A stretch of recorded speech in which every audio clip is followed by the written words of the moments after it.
You good? Hey, Mayor. Okay, thank you. Good evening. I'd like to welcome Captain Barstow, who will lead us in tonight's invocation. Say a good one. Let us pray. Almighty God, we come before you this evening with thanks. We are truly appreciative for all the opportunities, blessings, and grace that you have provided for this community and all of its residents. We request that you be present here tonight and that you allow wisdom, tolerance, and clarity to guide all those who are involved in leading and stewarding this exceptional community we live in. We also ask that what we do here tonight not only continue to be in the best interest of the city and its residents, but also serve as a beacon indicating your involvement in all of our lives. It is in your most blessed name we pray. Amen. Amen. Thank you, Captain. I would like to call the regular meeting of the Milton City Council for Monday, November 6, 2023 to order. The city strongly recommends that you review tonight's agenda carefully, and if you wish to speak on any item on the agenda, then please bring your comment cards to the clerk as soon as possible. While the Milton rules allow a speaker to turn in their comment card up until the clerk calls the agenda item, once the agenda item is called, no more comment cards can be accepted. Will the city clerk please call roll and make general announcements? Good evening, Mayor and Council. Before I call roll for the November 6, 2023 regular meeting, I would like to remind those in attendance to please silence all cell phones at this time. Those attending the meeting who would like to make a public comment, you are required to complete a public comment card and submit to the city clerk prior to the agenda item being called. Any comment cards received after the item has been called will not be accepted. All speakers, when called to the podium, will identify themselves with name, address, and/or organization before beginning their comment. If you are representing an organization, a notarized affidavit is required stating you have the authority to speak on behalf of that organization. Please review tonight's agenda, and if you would like to make a public comment, please bring your comment cards to me now. Demonstration of any sort within the chamber is prohibited. Please refrain from any applause, cheering, booing, outburst, or dialogue with any person speaking. Anyone in violation will be asked to leave. Mayor and Council, as I call roll this evening, please confirm your attendance. Mayor Peyton Jamison. Here. Councilmember Andrea Veerhoff. Here. Councilmember Paul Moore. Here. Councilmember Juliet Johnson. Here. Councilmember Carol Kirkley. Here. Councilmember Jan Jacobus. Present. Councilmember Rick Morrig. Here. Mayor, you have a quorum. Would everyone please rise for the Pledge of Allegiance? I pledge allegiance to the flag of the United States of America and to the republic for which it stands, one nation, under God, indivisible, with liberty and justice for all. Okay, thank you. We will go on to approval of the meeting agenda. Real quick, Ms. City Clerk, how many public comment cards do we have? Mayor, we have 9. Okay, with that said, I would like to ask council if we could amend the agenda, move reports and presentation item for Veterans Day proclamation following approval of the meeting agenda, if that would be okay. Okay, have a motion on that? Mr. Mayor, I'd like to make another motion as well with regard to that, or amend your motion. Did you second that? Yeah. Okay, Or I'll make the motion if now who made the motion? nobody. There was no. Okay, so may I open it for a motion? Mr. Mayor, I make a motion that we accept the changes that you have requested with the additional request that we move agenda item number 23-289, the approval of the September 18th, 2023 post-workshop meeting minutes from the consent agenda to a regular agenda item this evening. Okay, I have a motion on the table. Is there a second? Second. Okay, I have a motion from Councilmember Moore, a second from Councilmember Jacobus on the agenda with those 2 amended items. Is there any discussion on the motion? What's the purpose? To have an opportunity to further discuss that meeting, then would be adopted with the consent agenda motion. Well, I believe we can approve we can go to the consent agenda. And if you wanted to remove a consent agenda item on the consent agenda at the time, you can make a motion then. Either Okay, way, that'll be my motion now, or that'll be my motion later. Okay. so I would be in favor of keeping the agenda as is with the amendment of the Veterans Day proclamation. Yeah. But we do have a motion on the table in a second, so we need to vote on that motion. That's correct. Is there any other discussion on the item? Okay, all in favor of the motion, please say aye. Aye. All opposed? Aye. Okay, that fails 4-3. I'd like to open it for a new motion. Mr. Mayor, I make a motion that we amend the agenda as mentioned. Second. Can you clarify that? to move, what was? Veterans Day. Remove the Oh, Veterans yeah, Day. yeah. Move Veterans Day up to where? Immediately following the approval of the meeting agenda. Yeah. Second. You good with that, Ken? I understand that one. Yeah, Okay. that's approval of the agenda as amended with the Veterans Day modification. Yes. Any discussion on that? Okay, all in favor, please say aye. Aye. Any opposed? Nay. Okay, that motion carries 4-3. Okay, we'll move on to the reports and presentation item. Will the city clerk please sound the item? Mayor, that item is a proclamation recognizing November 11th, 2023 as Veterans Day. Mayor Jameson? Thank you. As is with every year, fortunate enough to give this proclamation to the veterans, not only in this community, but I know a lot of us in this room have relatives that have served in the military. We have the Milton Veterans Memorial Marker Foundation here. They've done great work over the years. As you see the crosses that are on Deerfield and Heritage Walk, they've done a tremendous job, and we appreciate their service to the community. So I'll read this proclamation, and then I will ask a veteran to come up, and we will take a picture. Whereas the initial Armistice Day took place on November 11th, 1919, the first anniversary of the end of World War I, and it became a national holiday 19 years later. And whereas in 1954, then President Dwight Eisenhower signed a bill to change its name to Veterans Day to pay appropriate homage to the veterans of all wars who have contributed so much to the preservation of this nation. And whereas the day celebrates men and women who served valiantly and selflessly in the U.S. Army, Navy, Marines, Air Force, and Coast Guard for generations to protect our nation and its ideals. And whereas veterans serve bravely all around the world, going above and beyond for the sake of people back home. And whereas Milton is the proud hometown of many vets, as well as where many vets have settled after their service now and work. And whereas the city invites all veterans to our Veterans Breakfast this Saturday morning, featuring Sergeant Patrick Carroll, who served in Afghanistan, as its keynote speaker. And whereas we wholeheartedly thank America's vets for the bravery, sacrifice, and what they have done for the good of us all. Now, therefore, we, the mayor and the city council of the city of Milton, recognize November 11th, 2023 as Veterans Day and officially express our appreciation for how these noble military servicemen and servicewomen have protected and bettered our nation. And this is given under our hand and seal of the city of Milton, Georgia, on the 6th day of November of 2023. And with that said, I would ask for all the veterans to come up to receive the proclamation.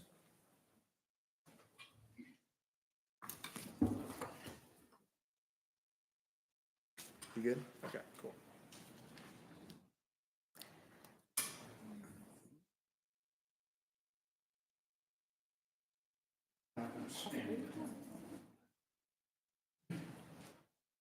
He's coming. I'm going to stand with that.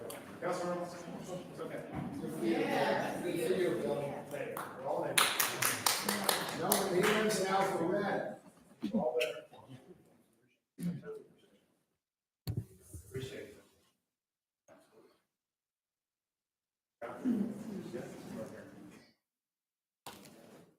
Good. Stand up. Yes. Yep, well, we're getting there. 3, 2, 1. Perfect. Thank you. Where'd that come?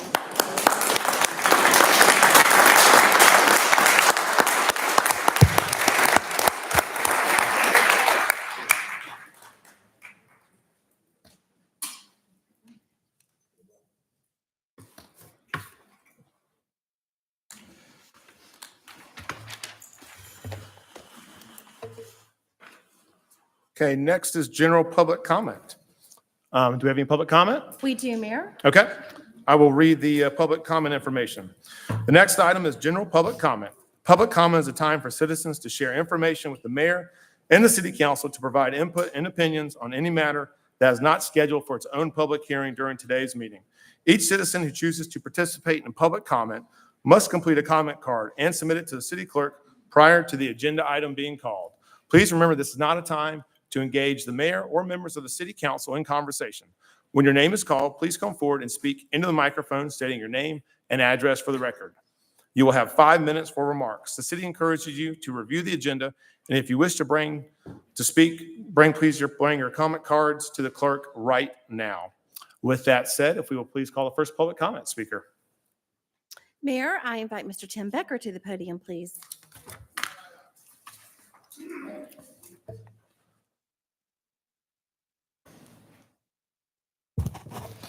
Tim Becker, 97 Canton Street, Alpharetta, Georgia. Council, Veterans Day is November 11th.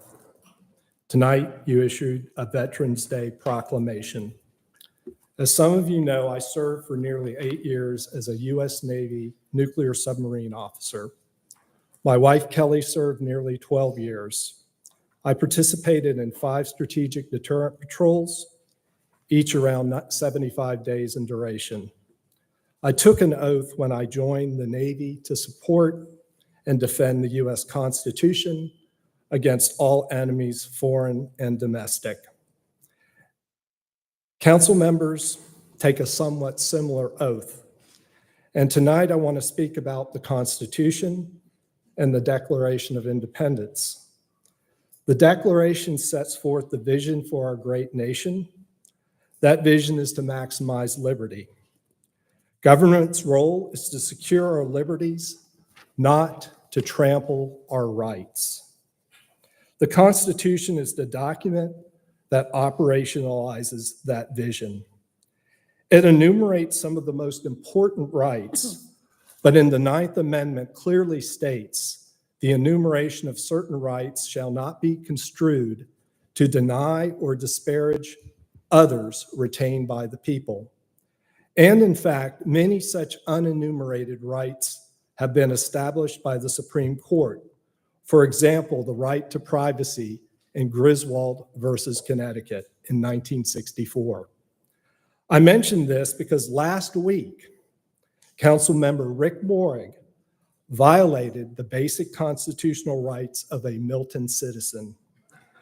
He and another unidentified male trespassed upon this citizen's property to conduct an unauthorized investigation. Mr. Morrig allegedly identified himself as an elected official conducting an investigation. In so doing, Mr. Morrig violated this citizen's Fourth Amendment protection against unreasonable search. He violated the citizen's Fourth Amendment protection against arbitrary or discriminatory actions by government. He violated the right to privacy. He violated the oldest of our rights, property rights, and he made this citizen and his family fear for their safety and security. In short, allow them to do that. That's their right. No, we're not going to allow them to do that for you or vice versa. In short, Mr. Morrig blatantly violated his oath of office. This is not simply about criminal trespass. This goes beyond an ethics violation. This is a legal issue. This is grossly illegal and an unconstitutional abuse of government authority against the citizen, a violation of at least 3 constitutional rights. If the evidence supports it, Mr. Morrig must be investigated and prosecuted. Unfortunately, as you know, this conduct fits a pattern with Mr. Morrig. This pattern is he engages in misconduct, he then dodges the issue, and then counsel does nothing. So he feels empowered to engage in worse misconduct such that he is now illegally trampling on the basic constitutional rights of citizens. What will Morrig do next? Will he peek in citizens' windows, bust down their doors, enter vehicles, pull over cars? Where does it end? I believe the city has a legal obligation to investigate this matter and take action. Again, this is a legal matter. It does not matter what council thinks or votes. If government authority was applied to discriminate against the citizen and to violate his protection against unreasonable search, the city must act. You have no choice. If you do not act, the city should be sued by this citizen. I also believe that Mr. Morrig should admit to his transgressions and resign. It is the only decent and honorable action. Council, if you want to honor veterans like me, then honor your oaths of office, uphold the Constitution, and implement good governance in Milton. Thank you. Will you please call the next speaker? Yes, Mr. Mayor, my apologies. I know it's you. You're behind your second row, first one. Your name's not on here though, but I know it's your card. You're next. He'll speak his name for the record He'll speak for his us. name and I'll put it on here. Sorry to follow that. Good evening. I'm Dwight Jones, Dr. Dwight Jones, a 27-year resident, 705 Hampton Trace Lane, Milton. Why am I here before you tonight? One reason only, to respond to an inappropriate and irresponsible assertion made by City Manager Mr. Krokoff near the end of the last City Council meeting. I'll get to it in a moment. At that meeting, I spoke about Mr. Krokoff. I gave examples of his unethical behavior, abuse of his authority, and his publicly transferring blame to a City Council member for his own bad actions and more. Let's quickly review those items. 1, the speed sign debacle in white columns. Mr. Krokoff did not follow city processes and procedures to advance a very controversial agenda item. He then hid his improprieties by burying the results as a consent agenda item instead of giving the matter the full airing and vote it deserved. This is pure and simple manipulation. 2, the PTV debacle in white columns. 2019. Mr. Krokoff started collaborating with a White Columns resident and now a White Columns HOA member to explore how to create a city covenant, a city ordinance in order to circumvent an HOA covenant that's existed for 25 years. His actions clearly constitute interfering in a private community matter. 3, the debacle surrounding the hiring of an election consultant. Mr. Krokoff publicly shifted blame to a city council member for his own terrible decision and actions surrounding hiring the consultant, thereby impugning the reputation of that city council member rather than accept responsibility for his own failures. 4, Mr. Krokoff refuses to enforce certain city zoning laws at his personal discretion. In this case, I'm referring to election signage laws. One of the most flagrant examples is at the roundabout at Hopewell and Bethany Bend. It's not lost on us that the property is owned by a family member of a city council member. This is favoritism. 5, Mr. Krokoff continues to abuse the power, exceed the authority of his office. A recent egregious example of his personally entering a private gated community to surveil the residence of a citizen who was holding what Mr. Krokoff knew ahead of time to be a legal gathering to discuss election strategy for a council member running for election. There was no probable cause whatsoever for wrongdoing. Furthermore, it was subsequently publicly reported in such a way as to suggest an illegality and call into question the integrity of the candidate. I suggest that any reasonable person would conclude that those actions were undertaken in an effort to publicly discredit the candidate and thereby ultimately influence the election. That's illegal. Now, back to Mr. Krokoff's comment. At the conclusion of the last meeting, Mr. Krokoff went on record, publicly broadcast, recorded on video, as saying that presenters speaking at this very podium have no obligation to speak the truth. He, for all intents and purposes, went on record publicly to call one or more presenters liars. That's a serious allegation. If it was not I to whom he was referring, then he accepts my presentation points and he should resign or be removed from office. Alternatively, if it was I that he was referring to, he just called me a liar. It's time to find out. Do you think I am so stupid to come before this smart group of council members and lie after lie after lie to you, knowing full well that everything I say will be recorded and thoroughly vetted? That's nuts. I'm demanding a meeting with Mr. Krokoff. Since Mr. Krokoff chose to publicly accuse presenters, I am publicly inviting every city council member, the city attorney, the Milton Herald, the AJC, and the 3 major Atlanta broadcast networks. We are going to put undisputable facts on the table for Mr. Krokoff to respond to, and others will certainly get drawn in. I would point out that there are open records requests, emails, videos, and direct testimony to support my assertions. What I presented is substantive and accurate. I'm sorry he's not here. He can avoid what I believe will be public humiliation for himself and for the city of Milton by resigning, or we can go forward, and it is his choice. The one thing I assure everyone, this matter is not going away. The time has come for him to be held accountable for his actions spanning at least the last 4 years. If he refuses to meet, there are higher authorities to whom an appeal will be made. I thank you for your time. Thank you. Will you please Mayor, call the next invite speaker? Debbie Beecham to the podium, please. Okay. My name is Debbie Beecham. I live at 500 Hickory Mill Lane, Milton, Georgia. 57 days ago, I emailed the mayor and city council, and I asked 3 simple questions. Number 1, who appointed Mr. Krokoff as the election superintendent?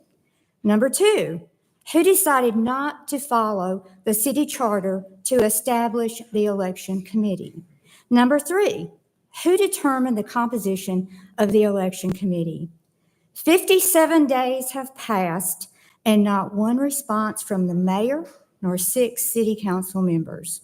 The people elected all of you to serve the constituents. Why are you ignoring my questions from 2 months ago?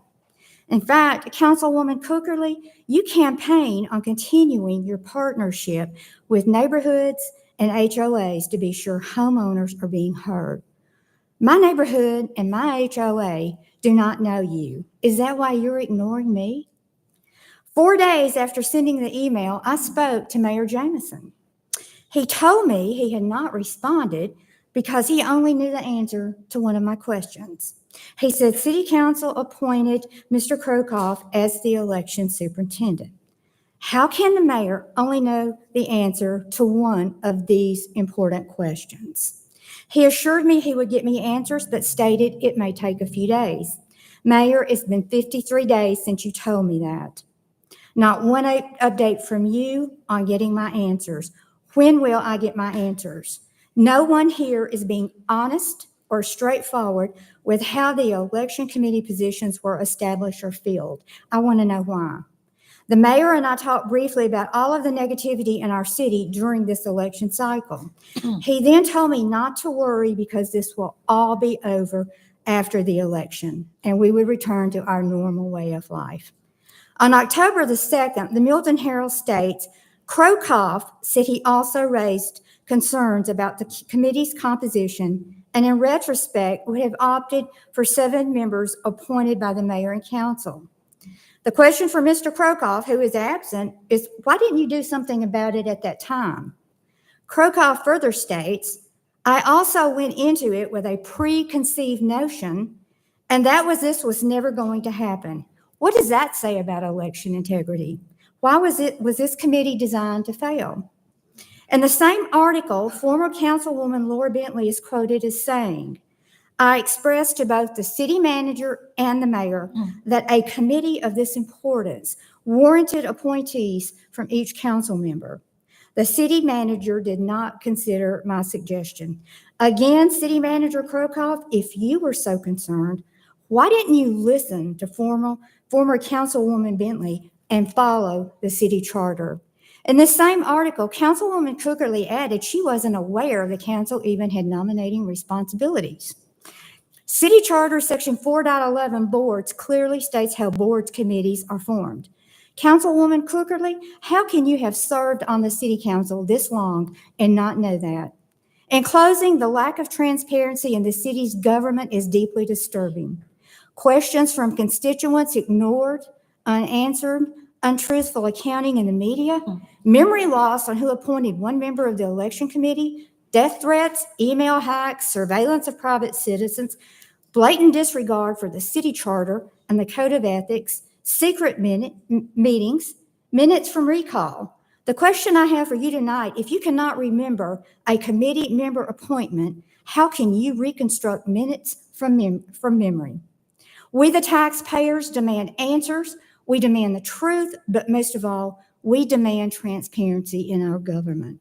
Mayor Jameson, tonight I must go on public record to state you were wrong in telling me all of this will go away after the election. This will not go away until we, the people of Milton, have all of the answers to all of our questions. Thank you. Thank you. Mayor, I invite Mr. Eric Bayless to the podium, Okay. please.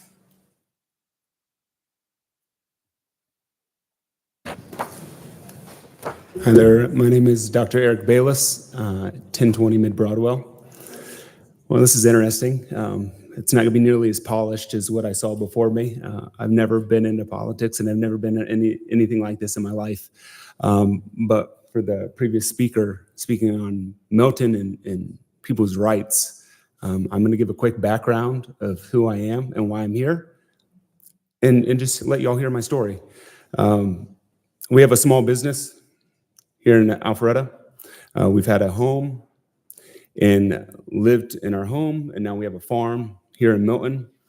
When I was 3 years into practice, we put together literally all the money that we had to buy a piece of property in Milton, because when we went through Milton for the first time in 2014, we saw it as just dream-worthy, and we would feel lucky and blessed to be able to live in this community. And I grew up on a farm up in Ohio. My family raised cattle, and I wanted to bring a little slice of that down to Milton, Georgia, and just provide for my family, for my 3 sons, and for my wife, and just live a life that I could be proud of for my family. And all that being said, this isn't really a complicated situation. I was over at our property. This was last Wednesday. I was, oddly enough, working on putting up more no trespassing signs. And to be clear, there were 3. I have 974 photos on my phone to show every single step of the way of this process at our farm. And as I was there, I was down at the bottom of the property. The property is 10.98 acres long, 10.98 acres. I'm about 600 feet down, and I'm talking on the phone with one of my employees, and I see a silver Dodge minivan pull in there, and I'm just watching them drive down, look around, looking. 2 Caucasian males, no idea who these guys are. I'm just watching, and then they see me. And they stop. And then I start driving towards them. And they start going faster. And they're trying to get away. And if you're on my property, we're going to stop and talk about it. Because you're on my property. And so, Rick, you finally stopped. You were nervous. So was the person beside you. You knew you were wrong. You should not have been where you were. So, I mean, just to be clear, you were trying to get out of there without me stopping you. And I had no idea. Really, this is the second time I've ever met you. And to be honest, the whole council, I don't know any of y'all really either, okay? But now I know you, Rick. Second time I've met you, and one of the first things you said to me are, who are you? I'm Eric Bayless, and I'm the homeowner of the property that you are on. So I kindly responded, who are you? This is my property. You're the ones that has explaining to do, to explain why you're on our property. Long story short, he was showing concern over what was going on with our property. Just to be clear to you, council, and to my fellow Miltonians, we're in the process of making a farm and making my family's dreams come true. We want to keep Milton Milton and make Milton better. We're trying to make the land better. We bought the largest piece of land that we could afford to put one singular house on. I thought we were like the epitome of what Milton wanted. And then, Rick, you're out there snooping around looking, oh, we heard somebody said that there was, some land clearing and there's a development going in here. We just want to be sure we know what's going on and that we understand the exact process. I know who we got Jerry and we got Craig. Those are the guys that are in charge of that, okay? We had to go and get our permits. I've had multiple sit-down meetings with Milton. I'm trying to do everything possible by the book. We put the silt fence, the expensive silt fence. We get all of the things that we need to do, get it in order, and we're trying to follow the rules and do what's right. And my entire intention for being here, and the reason why I stopped you, and the reason why I'm here now, is to hold you accountable. I don't understand how all of this works, to be honest with y'all, and I don't know who's your boss or who you listen to or how this even works, but you need to be held accountable. You can't just go drive it on people's property, asserting your dominance as far as, I don't know if you just don't have to listen to the laws. And then your comment, you should put up more trespassing signs. You of all people, especially seeing the formality of this room, you should know more than everybody that you shouldn't be driving on that property. And when I drove up to you, I knew you knew it because you were nervous and you knew you were in the wrong. So I want to hold Rick Morrig, honestly, all of the council, accountable. If this stuff's going to go on, I mean, where are our rights and where are we going to stop? First of all, one, I would like you to address it, and two, I would like an apology. That's all I have. Thank you. Will you please call the next speaker? Mayor, I invite Kevin Modowney to the podium, please.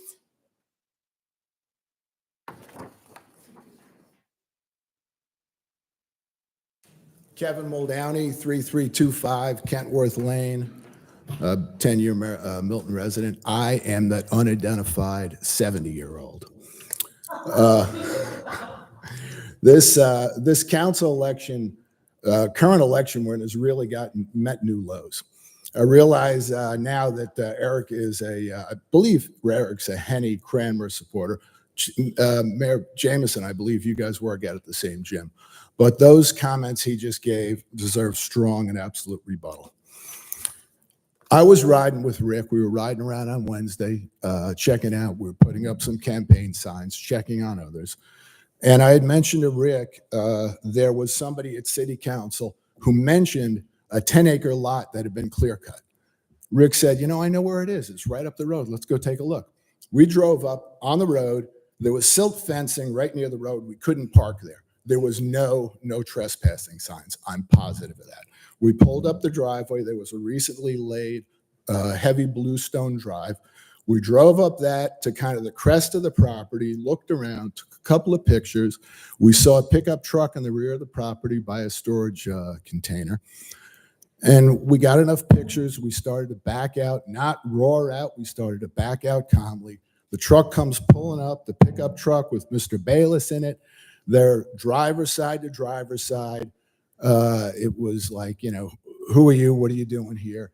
And Rick at that point, I think, mentioned that there was somebody that had mentioned about the property. He and Mr. Bayless started talking. It was really a pretty cordial conversation. Mr. Bayless had stated that he wanted to raise cattle on the property. Rick and I both thought that was a great idea. You know, we had mentioned, well, somebody was kind of worried because it was clear cut. We weren't sure if a subdivision was going in. And then when he told us what he was doing with that, it was like, that sounds like a great idea. He also said he was from the rural part of Ohio. Rick is from the rural part of Michigan. They started talking about that. Mr. Bayless mentioned that some teenagers were coming through the property, using it, I think, as a cut through. And Rick said, you know, it'd be a great idea if you put up some no trespassing signs. Bayless then shows us approximately 5 no trespassing signs. I remember looking at the pile of signs. There was 2 of one type, there was 1 of another type, and there was at least 2 or maybe 3 of a third type in his hand. So he had approximately 5 or 6 no trespassing signs. He was going to put them up. He never said, you guys are trespassing on my property. It was a cordial conversation. That was at about 3 o'clock. All of a sudden, Rick calls me later on, I don't know, 5, 6 o'clock, saying that a 911 call was placed after 4 o'clock to the police. Rick Morrig is trespassing on my land. It's terrible. It's like, what in God's name are you talking about? I mean, it was a cordial conversation we had with Eric. We were encouraging. I thought when I heard about him raising cattle, Rick said, you know, I used to see cattle from my house when I drove to work. And all that is gone in Milton. We'd love to have that. That's fantastic. And then it escalated again with that letter to you, Peyton, which curiously, you got it, I think, at like 4:30 or 4:40, and it was on Becker's blog by 5 o'clock that day. He didn't have time to file an open records request. Why do you send that to him? That's absolute BS. I wasn't prepared. I just had to write down to the best of my recollections. There were certainly no signs posted. No time for an open records request. That's pretty much it. I think I've given my account. I gave my account to the police on Friday. They looked at it. They looked at that letter that you received. They had spoken to Mr. Bayless, I think, 3 or 4 times. They spoken to him so much that by the 4th call, he was like, look, I got 2 minutes for you. What do you want? His recollection and the letter that arrived on your desk, The officer in charge of the investigation looked at it and like, this makes no sense. One, what he gave us on Wednesday and what I'm looking at here makes no sense. This has been escalated tremendously to Surrey Rick Morrig's name, and it's just BS. Okay, thanks, guys. Thank you. Appreciate your time. Mayor, I invite Sarah Pedro to the podium, please.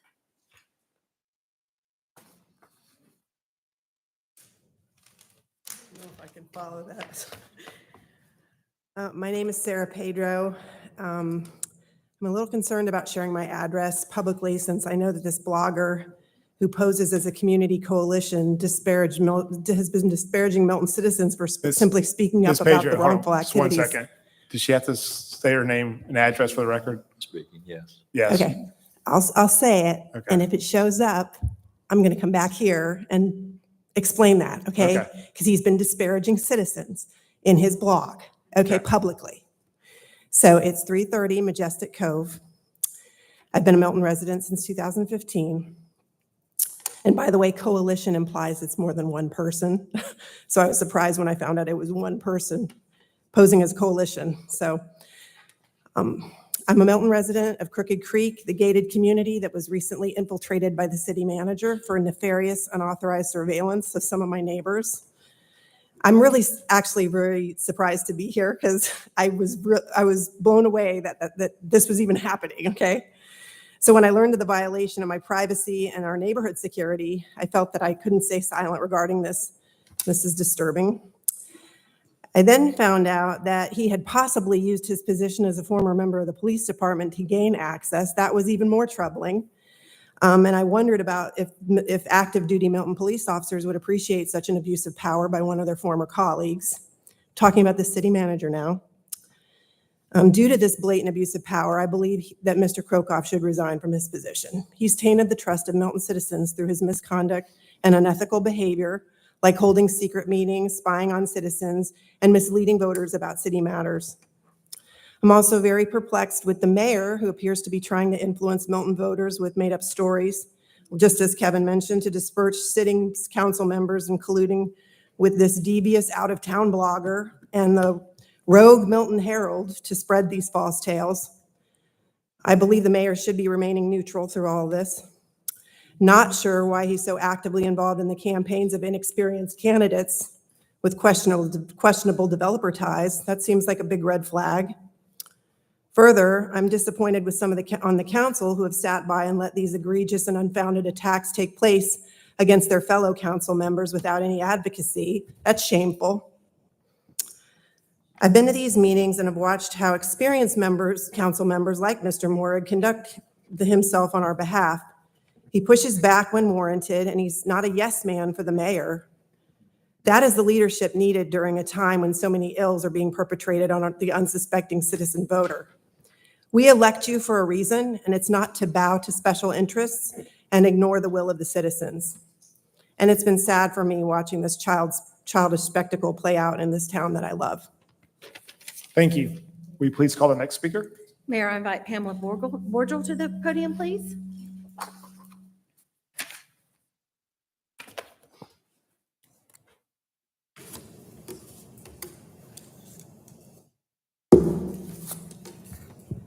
I have to load that. Pamela Borgel, 2105 Bethany Way. Well, it's been a while since I have stood here. In fact, so long that I have not stood before this particular council. And frankly, I don't want to be here. But I believe in life there are sins of commission and sins of omission. Sins of commissions are the things that we do that we know are wrong. Sins of omission are those things in life that are the right things to do, which we should have done, but we didn't. That is why I'm here. When I heard that Rick Morrig had trespassed onto Mr. Bayless' property to make sure that he was not in violation of any code, I couldn't stay silent. Milton is a fabulous community where people want to come and live. We have fabulous schools and recreational areas for children and our grandchildren. We have a beautiful equestrian landscape, even though less than 3% of the population of Milton actually owns horses. It is a beautiful rural community. to which the Bayless family has chosen to relocate their family. And how did Milton greet them? With Rick Morg criminally trespassing onto their property to make sure they were not in violation of any code. Another wonderful part of Milton is our police department, fire department, and city staff, including professional code officers who actually know how to do their jobs and are very good at it. It is not the job of any of you city council members to police the citizen. Your job is to make policy. It is our city staff, including police, fire, and code officers, whose job it is to enforce the policy. Rick Morg has never been afforded the privilege or the right by the citizens of this community to enforce anything. It is not your job, nor should it be your hobby. I am speaking out this evening because I am probably the victim that Rick Morg has violated the most since the beginning of Milton. I am a full working farm, equestrian center, and farm winery. In 2021, I was being challenged that I was not entitled to some of my by right laws for use on my Ag 1 property. Rick Morg and Laura Bentley wanted to shut my farm down and took it upon themselves to do that.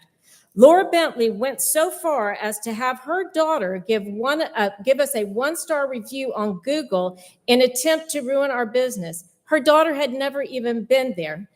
This is public record right here.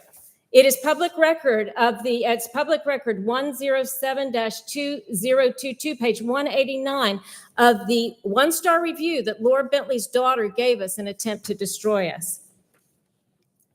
When Laura Bentley dropped out of the election 2 years ago, that left Rick on his own. I have nearly 8,000 pages of open records on every place where Painted Horse Winery, the farm at Pamelot, and Rick Morg are mentioned. 8,000 pages. Every single one of our weekly newsletters for a year or more are part of the public record because Rick emailed them to every week to various staff members, various week. Here's just a bit of the public records. My son had suggested that I bring all 8,000 pages and drop them down so you could see what it was, but here's just part of it. Okay, this one is from Rick Morg to Peyton Jameson, and it says, this is from Rick, please read the attached event flyer, which would be the newsletter, and tell me if you think the serving of wine as described in this is within their serving consumption on premises permit. Okay, so then Peyton responds, I do not know. I am assuming everything is being done correctly. Then later, Rick sends another message to Peyton. Peyton, just checking to see if you know the answers to any of the attached questions. I was checking in as this was a big issue last year and consumed legal fees, staff time, and council time. Really, Rick? You're concerned that I was consuming legal fees, staff time, and council time? Do you have any idea how much time and taxpayer dollars you have consumed with your emails of the email hacking hoax, your unethical involvement in elections, and your attempts to destroy the reputation of Stephen Krokoff, our city manager, that has more value to the city of Milton and his little finger than you do in your entire soul? There are other ones here where Rick emailed Captain McCarthy and asked him to Ms. go. Borgel, time's expired. Sorry, time's expired. I did? Yes, Okay. thank you. You please call the next speaker. I invite Lisa Colley to the podium.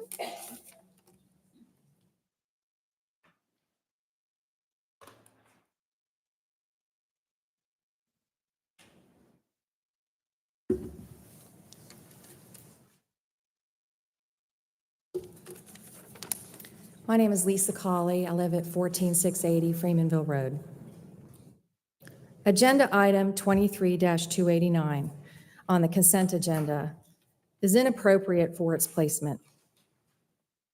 According to the city charter, section 2-55, consent agenda, a consent agenda is assembled by the city manager for the city council to endorse motions on routine matters.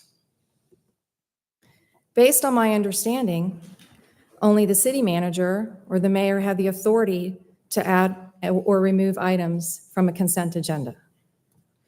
Normally, meeting minutes are placed on the consent agenda after a meeting has been recorded and made public.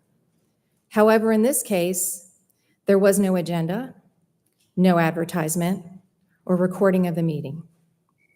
The meeting held on September 18th, which was illicit, is anything but routine. Moreover, the city charter stipulates that items on the consent agenda are anticipated to be approved unanimously without debate. This meeting was in breach of the law, unrecorded, and without any minutes. This act contradicts the open meetings law. Several council members and the city manager have emphasized over recent months that transparency is critical to maintaining public trust. However, the decision to include this item on the consent agenda appears to be a strategy to stifle public conversation and disclosure of the meeting's details. It seems to be a ploy to obscure the true nature of the meeting from the public, a grave wrongdoing. This item should be relocated from the consent agenda to the regular agenda for open discussion. Any move that impedes the public's full understanding of the detailed discussions is a cover-up aimed at shielding the city manager from further scrutiny, prioritizing the city manager's protection over public trust and transparency. Any council member who votes to approve this woefully inadequate summary of the meeting is complicit in this cover-up and in safeguarding the city manager and possibly others who may have had knowledge of or wished for this illicit meeting. The citizens demand actual transparency, not just the term used as lip service. When it's time to provide real transparency, the plan appears to hide the matter on the consent agenda, deceiving the community. The residents of this city insist on accountability from all council members and deserve detailed information about what transpired at this meeting. The choice to hold this unlawful meeting and the subsequent attempt to veil its details by listing it on a consent agenda further validates why our city manager should resign. Currently, the trust of our citizens in the effective administration and governance of our city is significantly compromised. Thank you. Thank you. Mayor, I invite Brett Cromie to the podium, please. How many more do we have? This is the last one. Okay.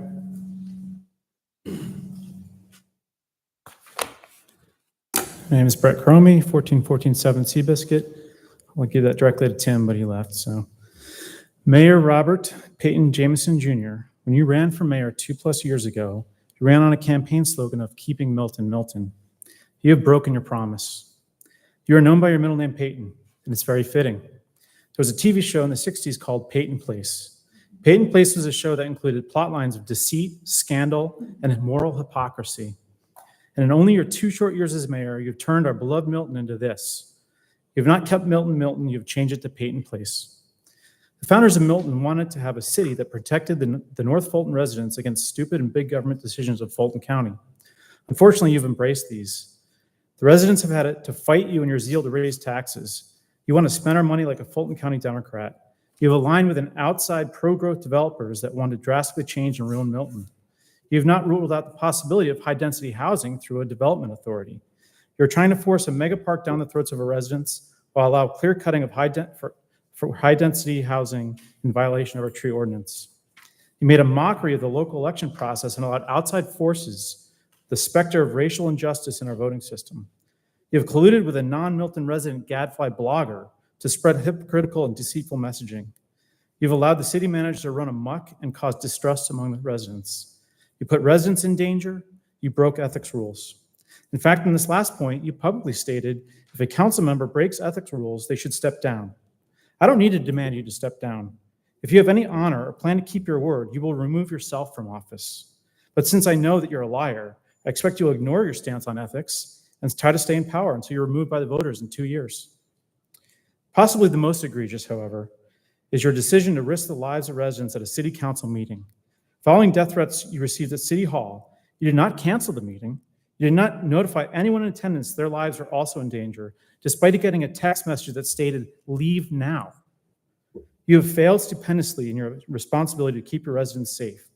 Even your sycophants at Appen Media that attended that evening were put at risk, and they wrote that you made no mention or public notice about the death threat. Finally, before you go, you should take with you the city manager for his malfeasance. He has botched the run-up to the local election. He was chastised for targeting and stalking private citizens, forgetting he no longer has a badge. Now we find out you and some of the council had an illegal meeting with him where no minutes were taken and no public disclosure was made. Some claim it was an election meeting, yet there is a clear cabal among the Peyton puppets on this dais, so who knows what improper information was discussed. Now you choose to sanitize the discussion by putting in modified meetings in the consent agenda? There was no city attorney at the meeting, and you broke both the city charter and the Georgia Open Meetings Act. In conclusion, Creepy Krokoff has to go. He is no longer a policeman, and he should no longer be a city manager. Each and every council member that was at the secret meeting needs to submit their own personal account of the meeting minutes, or this will be yet another Peyton Place cover-up. It's time to fix what is rotten in Milton, and it starts with Peyton and Krokoff no longer being able to abuse their power. Thank you. Mayor, that concludes general public comment. Okay, so I will close public comment, and before we move on to consent agenda, I'd like to turn over to the city attorney on some legal guidance on the minutes and narratives. Right. Thank you, Mr. Mayor. Members of the council, I know that the, Give me 1 second, Ken. I think we got some feedback. Yeah, that's better. Here we go.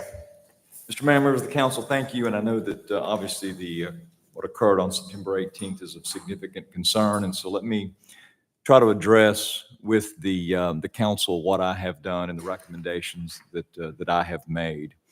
So yes, this evening on your consent agenda, there are minutes both from the workshop portion of the meeting as well as the subsequent assembly of a quorum that are for you to approve. You know, the rules of Milton anticipate that our minutes are summary minutes.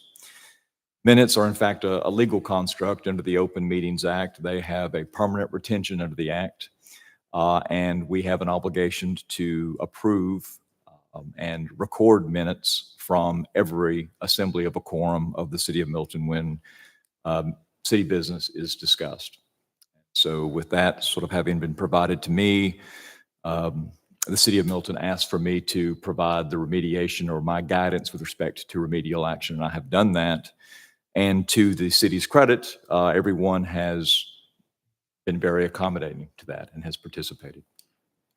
So let me explain what my recommendation is and then sort of tell you what my objective is with respect to how this will end. Yes, I do believe that it is appropriate for the city council to approve the minutes that I prepared. And again, I was not at the meeting, but I have obviously spoken to those who were. And I have asked and prepared those minutes myself, and they are in summary format as I believe the Milton rules require. However, we also, and I also recommended, and this was again my recommendation, and to some of the speakers that have spoken, I understand your point, that Milton council members that wanted to provide additional narratives to the minutes be allowed to do that. That's not ordinary. That's actually above and beyond, but I believe that this situation warranted that. And the proposal that I made was if you liked the minute entry and you believe that that was an accurate summary, do no more. But if you wanted to provide your own subjective recollection and narrative as to what occurred, provide that. Now, those subjective narratives are not the minutes. It is impossible for a collective entity to ratify the subjective perception of an individual council member. What these narratives are is the exact perception of those that wrote them. Right here. The objective, my objective is that, and again, this is of course subject to the will of the council. Everything is decided by a majority of a quorum. I understand that. Is for the council to approve the minutes that I have put together. The narratives are not part of the minutes, but I have asked the clerk, and the clerk has agreed, as would be appropriate, that the narratives will travel with these minutes. You make an open records request for the minutes, you're going to get the narratives. You walk up this evening after this meeting is over and you want to get these narratives, you're going to get the narratives. And that was an opportunity for everyone who wanted to tell their story with respect to this meeting to provide additional transparency to do that. Mayor, what I can tell you is there's really no script for sort of doing this after the fact. So you're looking to me for guidance, and I'm attempting to give it to you. And I appreciate that you have been receptive to that. So that is what I'm recommending. And again, with respect to the minutes, they need to be approved. But the narratives are the perspective of those that drafted them. And if I didn't say this before, I'll say it now. 4 council members chose to provide additional narratives. They're all right here. And they are intended to supplement, augment, and enhance the official minutes. Okay. Thank you. We'll move on to the consent agenda. Will the city clerk please sound the items? Mayor, that first item is approval of the October 16th, 2023 regular city council meeting minutes. Mayor, point of order, please. Shoot. Earlier this evening, I suggested that I would like to see a consent agenda item moved from the consent agenda item to a regular heard item. At what point, Mr. City Attorney, is it appropriate to have that discussion about moving it? If we're now going to read the minutes, or I'm sorry, read the consent agenda, isn't that a little bit premature to not have a chance to address my concerns? It's a fair point, Councilman. Here's what I recommend, Councilman. It's a fair point. Here's what I recommend. I do think the agenda needs to be called, so I think the clerk can call it. And then I believe, to the extent that a motion is made by Councilmember Moore, again, that motion has effectively been made once with respect to the adoption of the agenda, but I also heard the discussion where it was said, let's maybe talk about that when the consent agenda is called. Let the clerk call the item, and then I think your motion would be in order at that point. At the point of the calling of the item, or at The item is completion? called. Once the item is called, but before a motion to approve the consent agenda has been made. I think Councilmember Moore was, does she finish all the consent agenda items? Okay. Yes. That's simply the calling of the item, though. That is not dispositive, is what will be the final motion. A is approval of the October 16th, 2023 regular city council meeting minutes, agenda item number 23287. B is approval of the September 18th, 2023 workshop meeting minutes, agenda item number 23288. C is approval of the September 18th, 2023 post-workshop meeting minutes, agenda item number 23289.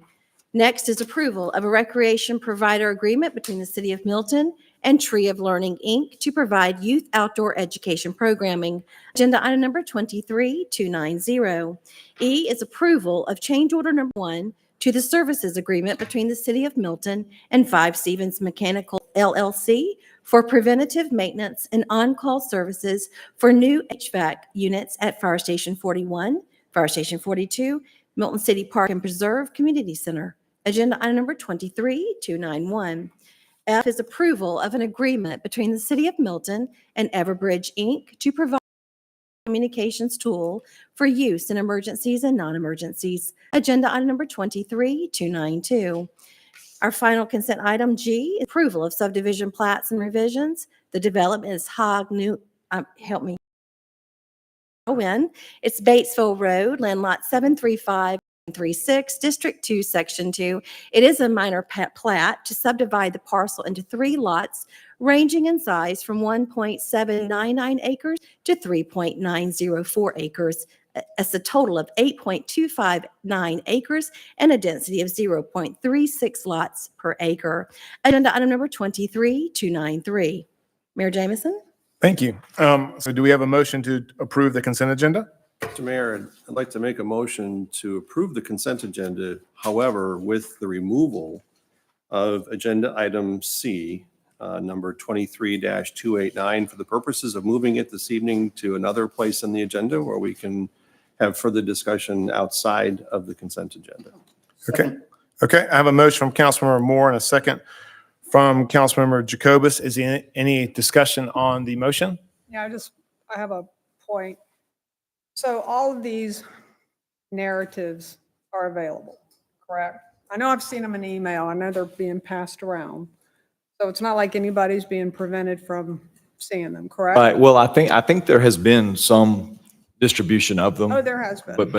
But yeah, the answer is yes. I mean, these Okay. were designed to be front-facing documents and will be made available to anybody that wants a copy. And again, they'll be placed in the agenda folder for this meeting, and they will be if the clerk receives an Open Records Act request with respect to these September 18th minutes, these narratives will accompany that, irrespective of whether they're specifically asked for or not. It'll be the minutes plus the narratives, because that's what I wanted.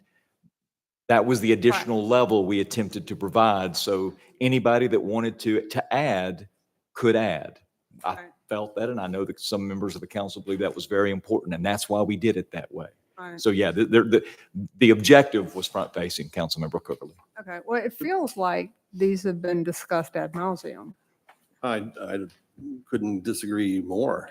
These have not been discussed ad nauseum. We've heard this evening from the community at length that there is a call for this to have further transparency than what we have seen so far. But second and equally important in terms of my interest in ensuring that the narratives that have been shared are heard into the record this evening by moving it to another agenda item where there's an opportunity for full debate and discussion about what happened at that meeting, is the fact that I absolutely cannot and will not adopt a narrative when I would have hoped that you would understand when I explain it this way. The narrative reads currently that we're being asked to adopt as the city minutes are: the city manager provided an election update to the council. That is not, in my mind, what happened. And that is a narrative put forward by our city attorney in good faith. He had to put forward what he believed to be the best rendition of a narrative that he had heard, because he wasn't there either. So the fact that there are 4 narratives that were presented, that means that some others who were in attendance did not provide narratives. And I will read from the minutes that we're being asked to adopt is: the absence of a narrative means the elected official was comfortable with the minute entry. Well, I'm not comfortable with the minute entry, because I cannot and will not agree that the city manager provided an election update to the council. Nothing further from the truth could have happened. There are some other things that are correct in the narrative that happened. Okay, well, But I take exception to that. Allow me to finish, please. So I challenged the city attorney. He and I had a conversation the other day, and we vetted this up and down one side to the other. And I challenged him by saying, where did that narrative come from? I didn't ask him to confirm or deny. I said to him, the narrative can only have come from one of 2 places: the mayor and or the city manager. I didn't ask him to confirm one way or the other, but that's the absolute. It has to come from somewhere. So my point is, why is that narrative, which is a narrative, any more valuable as the minutes than my narrative, which is different than that? If you can explain that to me, I will be happy to adopt the minutes, but you can't, because they are different. We're each entitled to our own opinion about that. So as such, I think this warrants further conversation. So I think the city attorney what he was trying to do was everyone has their own personal narrative of what happened. And part of that personal narrative are thoughts and feelings and emotions. Those aren't minutes either. And I think what the city attorney was trying to do was saying, hey, we've done, shame on us, which I admitted that in the last meeting. I apologize to the entire city. Shame on us. We're going above and beyond of what I would consider a normal city would do. And he's giving those narratives available to the public. And I think this is the most appropriate manner of what we can do. Let me state Question. that. Let me answer the question. The question was why is one perspective any more valid than the other? And the answer is, and it may be an uncomfortable answer, but it's the answer. It's whatever perspective and narrative can secure a vote of a majority of a quorum. That's the answer. And I do not believe that the individual narratives would do that. Because they are unique to the individual that drafted them. Minutes anticipate a communal response. That's what they anticipate. Our local rules anticipate there may not be unanimity with respect to adoption of the minutes. It's unusual. I think we all know this. Most minutes are adopted unanimously. But this is the sort of meeting that lends itself to perhaps some disagreement. my attempt to try and address that issue by allowing everyone to have a voice, but there can only be one official minute. The narratives have to then travel along with them. I completely understand that. And I know that, Ken, you don't have a dog in this hunt to have it come out one way or the other. You have been as unbiased as I could ever hope for. And you accommodated spirited debate between you and I to get to the Withering, where we are. withering would be the response. So, and I appreciate that because you always have lended a great open ear to consider all sides in making a measure. Something as important as this, I think you gave good measure of it. But at the end of the day, what you said to me was at the end. And again, Councilmember, forgive me for even doing this because it sounds weird. I'm not really trying, but I just be mindful that you're talking about our attorney-client privilege discussion. Okay, so I will stop. Again, it sounded in this open session, that's strange, but I've got to at least Thank you for the reminder, and I will be respectful of that. So I will say that one of my options, what is now this evening, to accept this narrative, which it is my choice when we do vote on the consent agenda to either vote in favor or in denial of that. However, my motion still stands that I would like to see it removed from this. If that motion fails, I'll seize the opportunity right now to introduce some additional information into the record.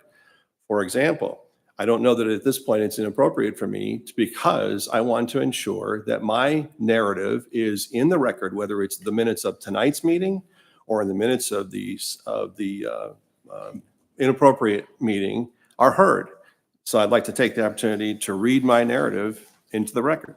And Councilmember, really quick, I'm just spitballing an idea. I'd be perfectly fine if every council member wanted to read their narrative into the record. I have no issue with that at all. And I think that would be the most appropriate thing. That may accommodate what I'm after. Okay. Because we've heard from the community tonight, they're interested in transparency. Short of all these narratives being into the minutes, whether they're the minutes of tonight's meeting or adopted or not adopted as the minutes of the other meeting is immaterial to me as long as they are captured in their entirety, that they are not necessarily adopted as a part of a supplement to the minutes where the consumer, meaning our community, is asking for transparency, is then called upon to go seek those. If I read my narrative into the record, they have the benefit of, number one, hearing it this evening, my interpretation of what happened. Number two, it'll be there for perpetuity because it's captured on video and on voice recording. And three, we get the benefit of all of the minutes or all of the narratives as so chosen by other council members if they would like to do that this evening, put their minutes or their narratives into the record as well. So with that, I'm going to choose to read mine. This the best time to do this, Ken? So we'll just be very clear. I just want to be clear procedurally where we are. Yep. So Councilmember Moore, do you have a motion right now to move these to the new business agenda? I do. Was it seconded? Councilman Jacobs. Okay, I do think just from a matter of parliamentary procedure, we need to go ahead and act on that. So we're either moving them or we're clearing the decks, in which if it's denied and it's been denied, then that'll be But the my opportunity. motion was to approve the minutes. Move the consent agenda with That's right. the movement to the second agenda item. That motion is now before you. Correct, Councilman Moore? Yeah, I echo what Councilman Moore said. My concern with this, number one, the public, when we do meeting minutes, it generally is recorded, it's on video, people have a chance to be here in an open meeting. That did not happen in this case. And when this meeting was called, we didn't know what the purpose of the meeting was. But I do disagree that it was an election update. That is not what occurred. There may have been components in there that talked about the election, but it was not ever presented as an election update by the city manager. And there in three of the narratives, there are some very close similarities. It may be subjective, it may be someone's view, but to say that those aren't valid and this is, and you and I have talked also, my concern is I don't agree that it was an election update. It was not an election update. That was not the purpose of what we pulled in there. I just want to be very clear, though. I have not indicated, I don't believe this evening, that anybody's narrative was not valid. That has never been my objective. The only point I was endeavoring to make is the narratives are necessarily unique to the author.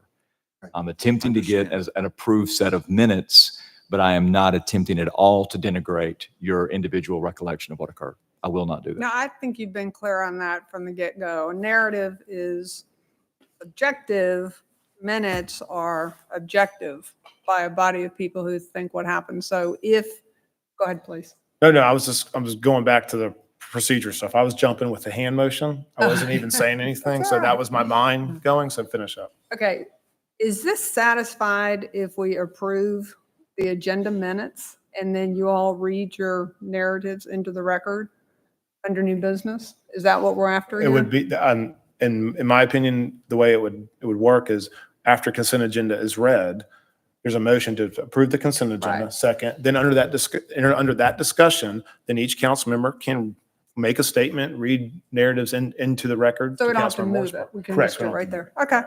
All right, let's do it. Okay, we got a motion from Councilmember Moore, second from Councilmember Jacobus to amend the consent agenda, removing agenda item C under new business. All in favor, please say aye. Aye. Any opposed? Aye. What was that? I don't know. So carried. Carried? The motion, that means that the consent agenda is approved the way I understand the motion, but this item with respect to these minutes has now been moved to new business. And where under new business should we put that? Because I don't think Be the should last it be like the last one? Is that what you're saying, thinking? That's right. That would be typical. Okay, let me see. Okay, so we'll do it right before mayor and council reports. That's correct, Mr. Mayor. Okay, so the consent agenda has been approved with that one modification, correct? Correct. Okay. So we will move on to reports and presentation. Will the city clerk please sound the item? I'm sorry, I'm going too fast for you. No, let me just Sorry. make my, I know. Well, it's going to Ken, so. I'm prepared, Mr. Mayor. I'm ready. I'm Okay. ready. Then the next reports and presentation item is the discussion of the conservation easements for city properties. Our city attorney, Mr. Ken Gerard. Excited to be in front of you this evening because I think I've been your city attorney since 2007, and I don't know that I've ever done a PowerPoint. So I am really excited, and I want to confirm to you that I do know how to do it. Have I done one before? I think you've done a couple. I don't think so. So let me get this started. Do I have control of the helm, if you will? You do, and you're on the first slide, I believe. All right. There we go. All right. So, Mr. Mayor, members of the council, this will not be long. There's only 45 slides. That's a joke. There's only 10. But the point was conservation easements, and this was something that I think at the last, if memory serves, regular meeting of the council, there was an interest. I think Councilmember Jacobus, you may have asked me about this, and I wanted to put this on for you. So the notion was conservation easements and their applicability to City of Milton property uniquely within the context of our Park and Rec property, sort of the good and the bad and the ugly, if you will. That's just a turn of phrase. So let me just go through and first of all, tell you what this is. First of all, there is statutory authority for the notion that city governments, municipalities have the availability to place their property in a conservation easement. What you see in front of you is actually excerpts from the actual code itself. This is in OCGA 3637-6. It defines the various terms. First of all, there's the conservation easement itself. There is the holder, and that's got a very unique and powerful meaning within the context of conservation easements because that's the entity that is actually the holder of the rights. And that's going to be important as we begin to wade through this. But then you have the express grant of authority in the longer paragraph in paragraph 2. And that we sort of highlighted some language there at the end. But here's the point. Whenever the governing authority, this is the second line down, of any municipal corporation, which is a city, determines that the establishment of a conservation easement would be of benefit to the city or the municipal corporation and to its citizens, such governing authority, again, that is you, may sell or, and this is important because in conservation easements, it's typically a grant, may grant to any holder, which is that entity that actually holds the easement rights, a conservation easement over any of its real property, including but not limited to any of its real property set aside for use as a park. And of course, the emphasis of that language was because I believe the General Assembly understood that that would be a fertile place for conservation easements to arise, was in the notion of park property. Let's keep going if we can. Again, I don't mean to bore you with statutory authority. We'll get out of there quickly. But this is important to do what I promised Councilmember Jacobus I would do, which is sort of guide you on this. So under the statute, a conservation easement means a non-possessory interest of a holder. Again, the holder, will get to what those typically are in just a moment. Imposing limitations or even affirmative obligations, the purposes of which include retaining or protecting natural, scenic, or open space values of real property, assuring its availability for agricultural, forest, recreational, or open space use, protecting natural resources, maintaining or enhancing air or water quality, or preserving the historical, architectural, archaeological, or cultural aspects of real property. Holder has three definitions. Certainly, I have represented governments where they have, in fact, been the holder of conservation easements. In other words, and typically, if you think of the holder is holding the easement rights and is also many times the enforcer of those rights, because the whole point of a conservation easement is you are basically stripping away from that land the availability to use it or change it for certain uses, and giving that power to enforce that to some other entity. You can't be the holder of your own conservation easement. If you own the land and we put it into a conservation easement and we're the actual holder of the easement, there's what's called the merger doctrine in Georgia, where those interests basically collapse and the easement evaporates. You have to take that interest and give it to somebody else to be the enforcer of the easement rights. Talk about that in just a second. But anyway, under those definitions, the holder means those three entities, either a governmental body like yourself, a charitable corporation, charitable association, or charitable trust. I would submit to you that typically is the most common form of holder, is one of these trusts, like the Trust for Public Land, and we're going to go into a few of the more notable trusts, or there can be just a third-party enforcer. But what you typically see is the two, capital B, a charitable trust. Layman's terms, just wanted to provide this to you. CE obviously means conservation easement. We distilled this into the 3 Ps.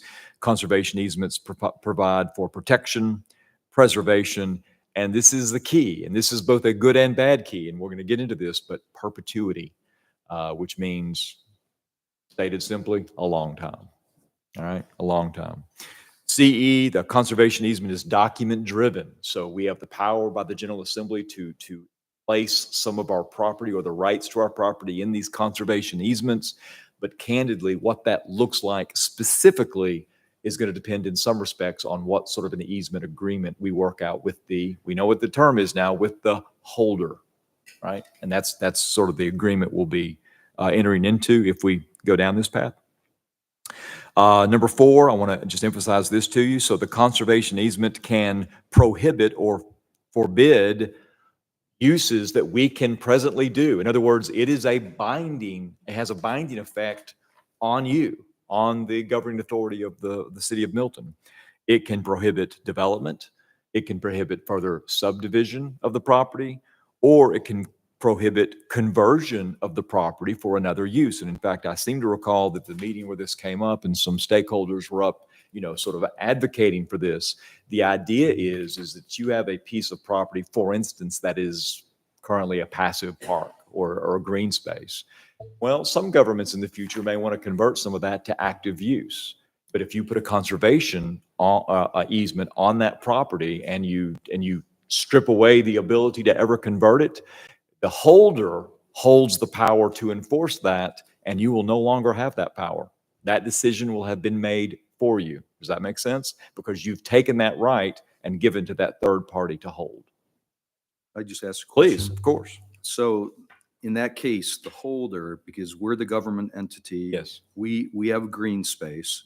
If we want to do a conservation easement, we have to then, to actually make it be a conservation easement, we have to give that right over to a holder, which is not the government, which is not the city. That's another organization that we would have to do that to.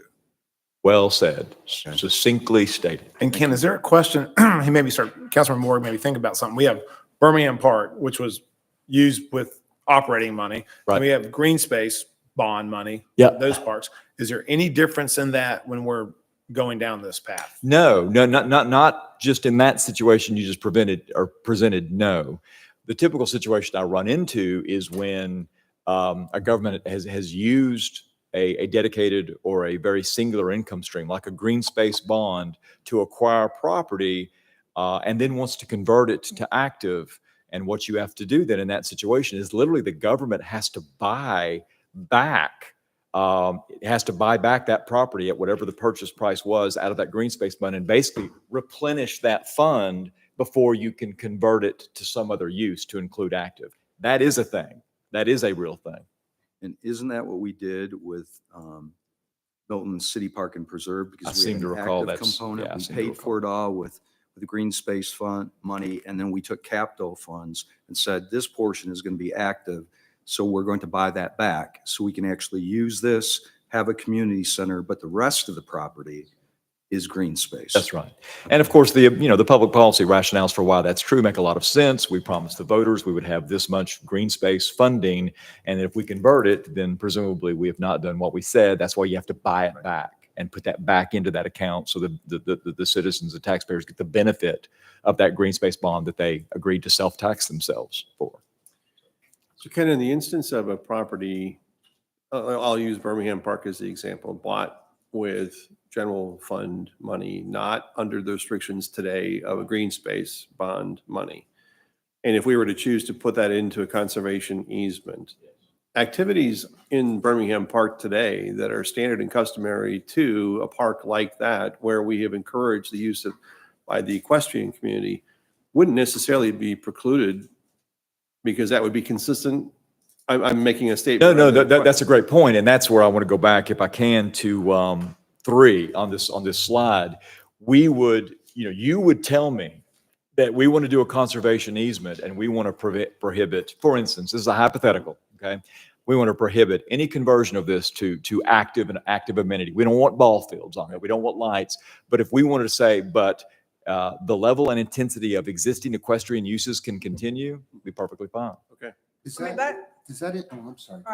That's why this has come up. It's how can it be used as a deterrent? So then my question is, how can it be used as a deterrent, not for this body, but for future bodies that may see things differently than we see? How can it be used not fully is perhaps taking the whole thing in conservation so that we're giving it to a holder, being another body?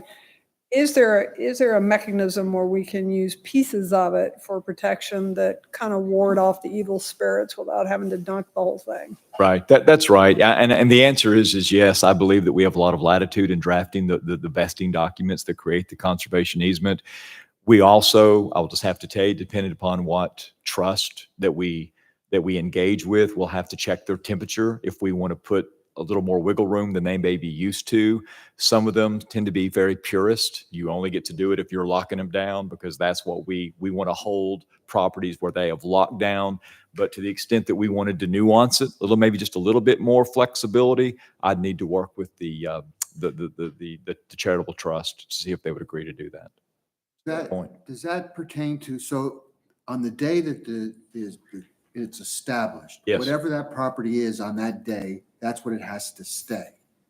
No, well, it's a fair question. No, it's dependent upon what the conservation easement agreement that I draft is. That would be typical, Councilmember Jacobus, is that we're attempting to lock it down at is exactly what it was the moment we record that conservation easement in the real property records. That's true, but if we wanted to have a little bit of wiggle room, I think we could bake that into the agreement as well.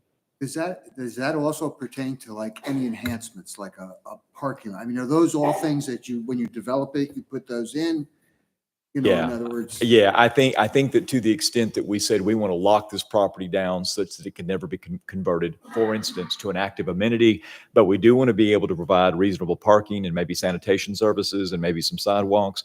Absolutely, those would all go into the batch of uses and prohibitions that we work through with the holder. Please. Could you give me an example of who would be a holder in this case? So we're the city, we're talking about the city. So we're the ones who have, in Birmingham Park, I know was initially Fulton County purchased that. And when we formed the city, we had to buy that for nominal figure. Nominal We went fee. through a lot of fighting to get our parks. But if we do a conservation easement, number one, give me an example of who a holder would be, and then can you tell me what authority they would have over management or control of that property?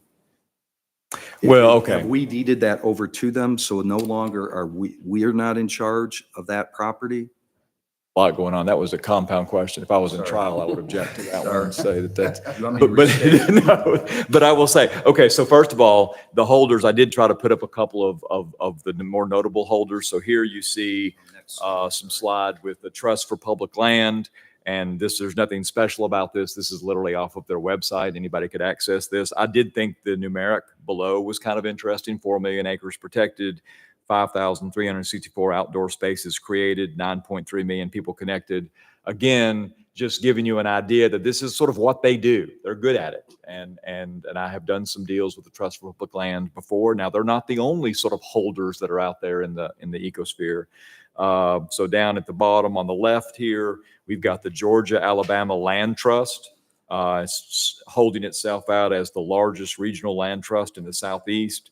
We protect and steward more than 1,200 conservation properties, totaling over 448,000 acres. And then up on the top there, that is the Atlantic Coast Conservancy. You can barely see their logo, but it's in the box up top. And they just had provided some examples of their properties. And I did like, this was on their website. So again, this isn't out of the law. This isn't out of the statute. But here's how they self-identify what a conservation easement is. It's the blurb on the bottom right. It's the most frequently used tool in the land protection arsenal is the conservation easement. A conservation easement is a legal encumbrance. I agree with that. I think that is an appropriate characterization. Sometimes including a transfer of usage rights. I'll agree with that as well, which creates an enforceable land preservation agreement between a landowner, that would be you, and a qualified land protection organization, often called a land trust. And we know from our statute that's a holder. It restricts, second to last, or I guess the last sentence, second to last, it restricts real estate development, commercial and industrial uses, and certain other activities on a property to a mutually agreed upon level. Go into some of your comments, and I agree with that as well. You know, we are going to be the ones crafting this agreement. The property remains the private property, or in this case, the governmental property of the landowner. So that's to Councilmember Morig's point. We put this land in a conservation easement. We still own it. We still own it, subject to the rights that we have given away, subject to the rights that we have put to that holder.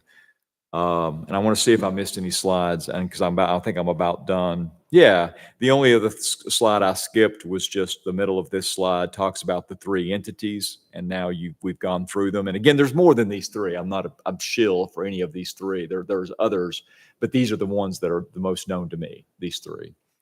And then I just actually went to some real property records and found an example. That's just a deed of conservation easements in the real property records. It took me 45 seconds to find it.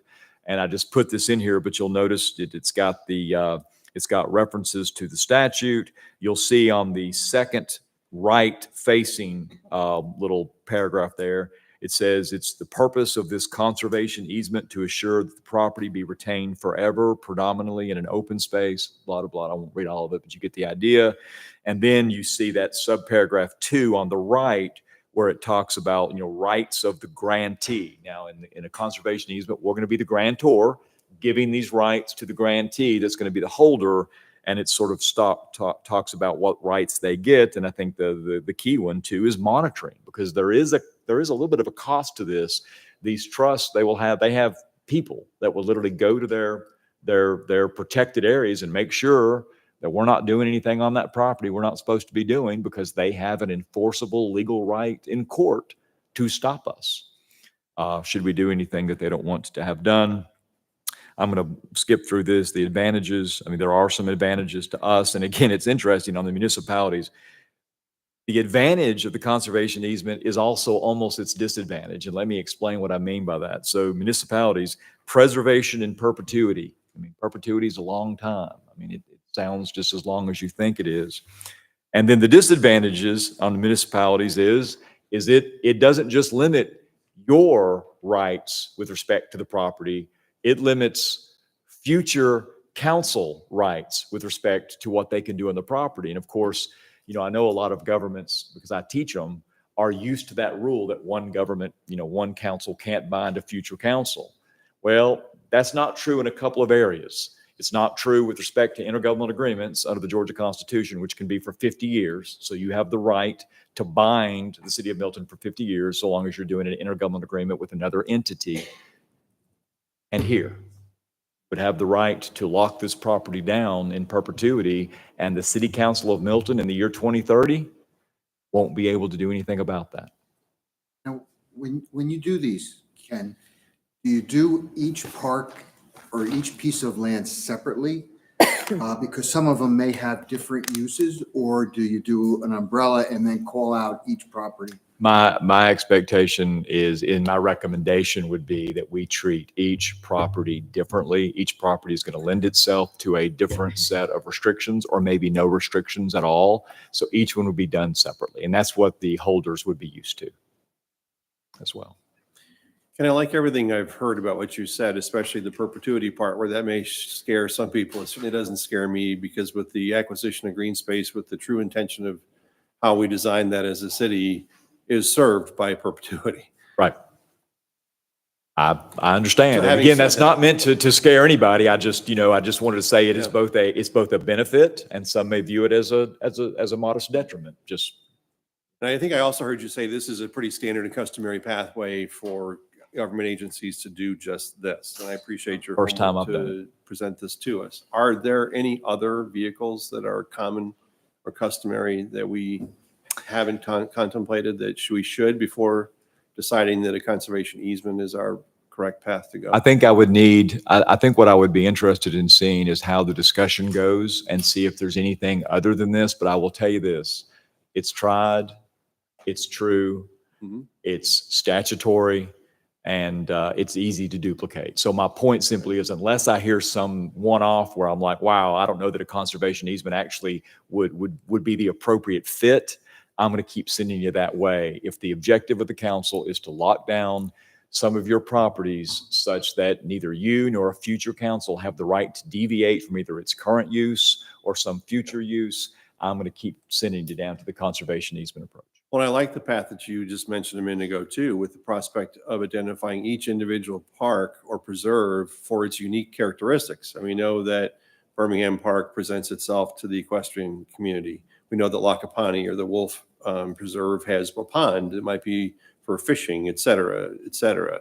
So the opportunity to address those with the benefit of community input during that process, I think would serve us really well. And I'm not going to try to go too deep into what the various trusts will countenance, but I will say this: the ones that I have dealt with where they really get excited and want to hold it is if it's true open space and green space. Once you start putting ball fields on it and lights and other stuff, they're just like, that's not really our gig. We don't really do that. Right. But I don't want to speak too generally, but that's been my. So, And how, sorry. sorry, go Gary. ahead. How long does the process take if council were in agreement? Yeah, if the council says go ahead, the first thing I'm going to do is pick up the phone and call one of the attorneys for one of the trusts. Obviously, work with the city manager, city staff, because I want to figure out who's going to do the drafting. I need to know the property, because they're going to want to look at the property. They're going to say, how big is it? I mean, how many acres are we talking about? Because there does come a law of diminishing returns. They typically like a fairly healthy grant. I don't know that they would do a conservation easement where they would hold it in trust for 5 acres, if you get my meaning, because it's just not worth their time to do that. But so I would want to look at the individual property. You tell me which property it is. I'll get a plat of that property, get it to them, and then we'll talk about A, would they be willing to take it into trust, and B, what would they be looking for us? I would probably draft the documents with them, and Councilmember Cookley, I will answer your question. I think we could probably get it locked down within 3 months. And does the holder have anything going on in the backside, like TDRs off of anything No, that comes in? we would not, It's a no. pure play? Okay. Councilor So this- Moore? Or- Yeah. Go ahead. Just a question. So today, council has given direction to staff to say, We've got some green spaces that have not been open. They've got no trespassing signs. They're locked up. We wanted to open those to the public as soon as possible. So would this inhibit us from doing this, or could we do this concurrently? Could we in fact open the green space, but then if we wanted to have that green space with whatever limitations we want to put on there, like allowing parking to go in, allowing the trail, we could put the entire green space into a conservation easement and then preserve it in perpetuity? Yes, the answer to that is yes. The only caveat I have at all with respect to that scenario is that I almost would prefer that whatever we want to do to get it to the point of usability, we do that. So when they come out and inspect the property, they know what they're looking at. We're not saying, okay, in 6 months, this may look a little different, but we want you to be the holder now. They may say, well, come talk to us in 6 months then, and we'll take a look then. Can we, sorry, go ahead. Can we begin the process though? So it's a parallel process? Yes. I wouldn't have a concern with that. As you know, working with 2 tracks is fine. I would just ask that if you're going to give me express direction, we have it on a future agenda where you can actually take formal council action to direct it. This is just a staff report. But to your point, nothing at all would prohibit us from doing dual tracks at the same time. And that's what I would encourage. We know that there's a high level of frustration that we've owned some of this green space for quite a bit of time and it's not been open to the public. You've heard us in the last couple of meetings emphatically say, let's get every inch of it open and get it open now. So I don't want the conservation easement plan to prohibit any of that forward action to get the parks open. But I think we can maybe work on Birmingham Park first because that's already kind of open, right? Right. I mean, hasn't that one, I mean, again, y'all I mean, the know this trails so are- much it's better than me. Kind This of has high been- level of the completed tasks Yeah, that we were that's kind of what I after. was Yeah. getting at. That might be just the easy win. Agreed. That would be, I right mean, off the bat. how about this? That would be the low hanging fruit in this analysis. We could go ahead and get good at it and get the documents drafted and a good template going that way. I would think that one, Wolf, and Milton Park and Preserve, the preserve part, those 3, I would think we could actually move pretty quickly on, with some of the others still lagging behind in terms of the internal infrastructure. But let's hurry up and get going. With your comment about some of them may be, smaller than what a trust wants to take. Right. Is in that case, we can couple, say, a smaller one with a larger one. I think that if we needed to sort of be flexible to see if we have enough of a, I'm not talking about Birmingham, but maybe some other words where they're saying, we can cobble together a few. Yeah, I think, again, I don't want us to get too concerned at this point. They may, I don't want to speak for these trusts that are not here, but they may say, look, if Milton's in a conservation easement mood, we're happy to do it. So I just would rather have that discussion with their counsel and get you back, because I'm telling you what they're going to do. I'd rather have them tell you what they're prepared to do. All right. I think everyone's on the same page on this. Feedback's good. Okay. I appreciate them. This Thanks, was Ken. great. Yeah, Thank you good very stuff. much. Good. Welcome. So So you'll my be doing first more? PowerPoint You'll was be doing more. Thank you. Appreciate all it. right. Well, there'll be another one. Well done. Okay. We'll move on to the first presentation item. So City Clerk, please sound the items. Mayor, that item is consideration of an ordinance to amend Article 8 of Chapter 14, Pretrial Intervention and Diversion Program of the Code of the City of Milton, Georgia. Agenda item number 23294. Thank you. Do I have a motion to approve the first presentation items? Mr. Mayor, I make a motion that we approve the first presentation as read. Second. Okay, I have a motion from Councilor Morgan, a second from Councilor Cookerly to approve the first presentation items as read. All in favor, please say aye. Aye. Any opposed? That is unanimous. So we'll move on to the public hearing. Will the city clerk please sound the items? That item is consideration of the issuance of an alcohol beverage license to H Burger LLC, doing business as Community Burger, located at 3100 Heritage Walk, Suite 101, here in Milton. Agenda item number 23295. Our Finance Director, Ms. Karen Ellis. Good evening, Mayor and Council. Tonight, we have only one alcohol beverage license for your review and approval for 11/6 meeting. It's for H Burger LLC, doing business as Community Burger. They are located at 3100 Heritage Walk, Suite 101, just down the street. They are requesting consumption on premises, wine, malt beverage, distilled spirits, also resident caterer, and on-premise Sunday sales. This was advertised in the Milton Herald on 10/26/2023 and 11/2/2023. Here's the map location of it right down the street near the roundabout. And this will be a full-service restaurant, meeting the requirements of 40% of the gross square footage of the restaurant. The gross square footage is 1870 square feet. The seating area will be approximately 743 square feet, which meets the 40% requirement, and also meets the eating established requirement of 50% of its total annual gross food and beverage sales from the sale of prepared food or meals. If you have any questions, I'll be glad to answer them. Thank you, Karen. Do we have any public comment? We have none, Mayor. Okay, I'll close public comment. Is there any council discussion or questions for Ms. Karen Ellis? No? Okay, with that, I'll open it for a motion. Mr. Mayor, I make a motion, we approve agenda item number 23-295. Second. Okay, I have a motion from Councilmember Jacobus and a second from Councilmember Verhoff to approve agenda item number 23-295. All in favor, please say aye. Aye. Any opposed? That is unanimous with Councilmember Cookerly not here. So we'll move on to the zoning agenda. Will the city clerk please read the zoning rules and then sound the item? Thank you. When the mayor and council consider a zoning agenda, the items include rezoning positions, modifications of zoning, use permits, and associated concurrent variances.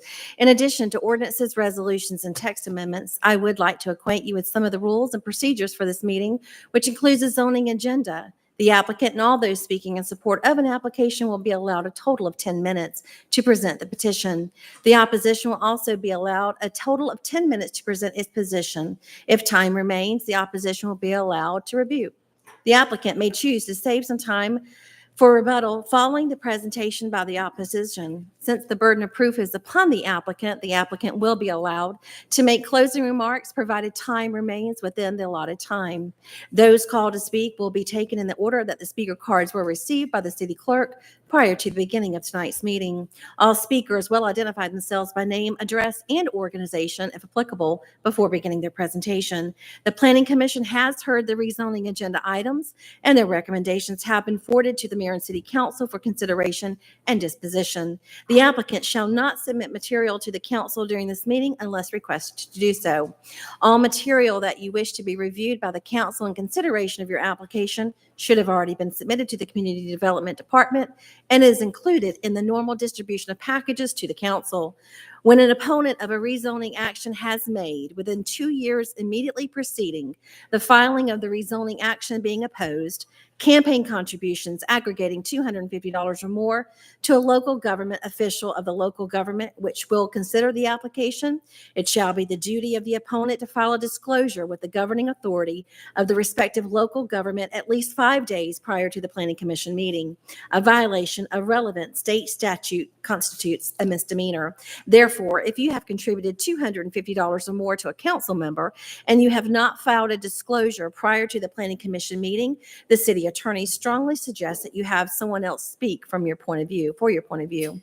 Our first zoning agenda item this evening is consideration of RZ 2306, a text amendment to Article 19, Crabapple Form-Based Code, Chapter 64 of the City Code to amend the district at Mayfield map to add the parcel at 840 Mid-Broadwell Road to the district. It was first presentation at the October 16th, 2023 regular city meeting, and it is tonight's agenda item number 23-281. Our community development direct, I'm sorry, Miss, you caught me off guard. Miss Emily Schnarry. Okay. Good evening, Mayor and Council. Tonight we bring before you RZ 2306, a text amendment regarding the Mayfield District. This text amendment relates to the addition of the parcel at 840 Mid-Broadwell Road to the Mayfield District map boundary. This boundary was adopted by resolution in June after countless community engagement meetings, design charrettes, and public meetings. After the adoption, a request was made to add the parcel at 840 Mid-Broadwell Road into the Mayfield District boundary. We have since hosted additional community zoning informational meetings and brought this text amendment before the Planning Commission, who recommended approval. On the screen before you, you can kind of see some of those meeting dates, including the two most recent ones for the 840 Mid-Broadwell Road parcel. The parcel at 840 Mid-Broadwell Road was originally intended to be a portion of the district at Mayfield. It was one of the original 23 parcels. It was one of the original 23 parcels in the moratorium, which was enacted on July 25th, 2022. During the creation of the plan, the parcel was removed and the boundaries shifted. Now that the district has been approved, the owner of the parcel at 840 Mid-Broadwell has requested to be added back into the district boundary. On your slide, you can see that in blue here at 840 Mid-Broadwell Road. This is what the district at Mayfield looked like as approved on June 5th, 2023. This map is going to show you the proposed amendment, the parcel in 840 Mid-Broadwell called out in yellow. And then this is what the revised plan would look like. That's the end. If you have any questions, that's what's going to be amended. Thank you, Emily. You're welcome. Appreciate it. Do we have any public comment? There are none, sir. Okay. I will close public comment. And is there anybody in support? And I guess no public comment, no support, public comment, opposition. So we'll move for a motion or any questions from council. Councilmember Moore? Emily, can you tell me and I think it's great that somebody has found the Mayfield district attractive and they now want to be a part of it, where they were at one point had chosen to not be a part of it. In the planning commission discussions, was there any opposition or any favor at that point shown that we're not hearing this evening? No, there was not. Okay, it's pretty straightforward. Yep. Let's welcome them to the district and let's get this work done. Great. Okay. Any other questions? Okay. With I that, make a motion Yeah, that we go for it. approve agenda item number 23-281. Second. okay, I have a motion from Councilmember Moore and a second from Councilmember Cookerly to approve agenda item number 23-281. All in favor, please say aye. Aye. Any opposed? That is unanimous. So there is no unfinished business items. We'll move on to new business. Will City Clerk please sound the item? That first item is consideration of a request for a pedestrian traffic signal on Crabapple Road, State Route 372 at Drunbrody Avenue. Agenda item number 23-296. Our Public Works Director, Ms. Sarah Leaders.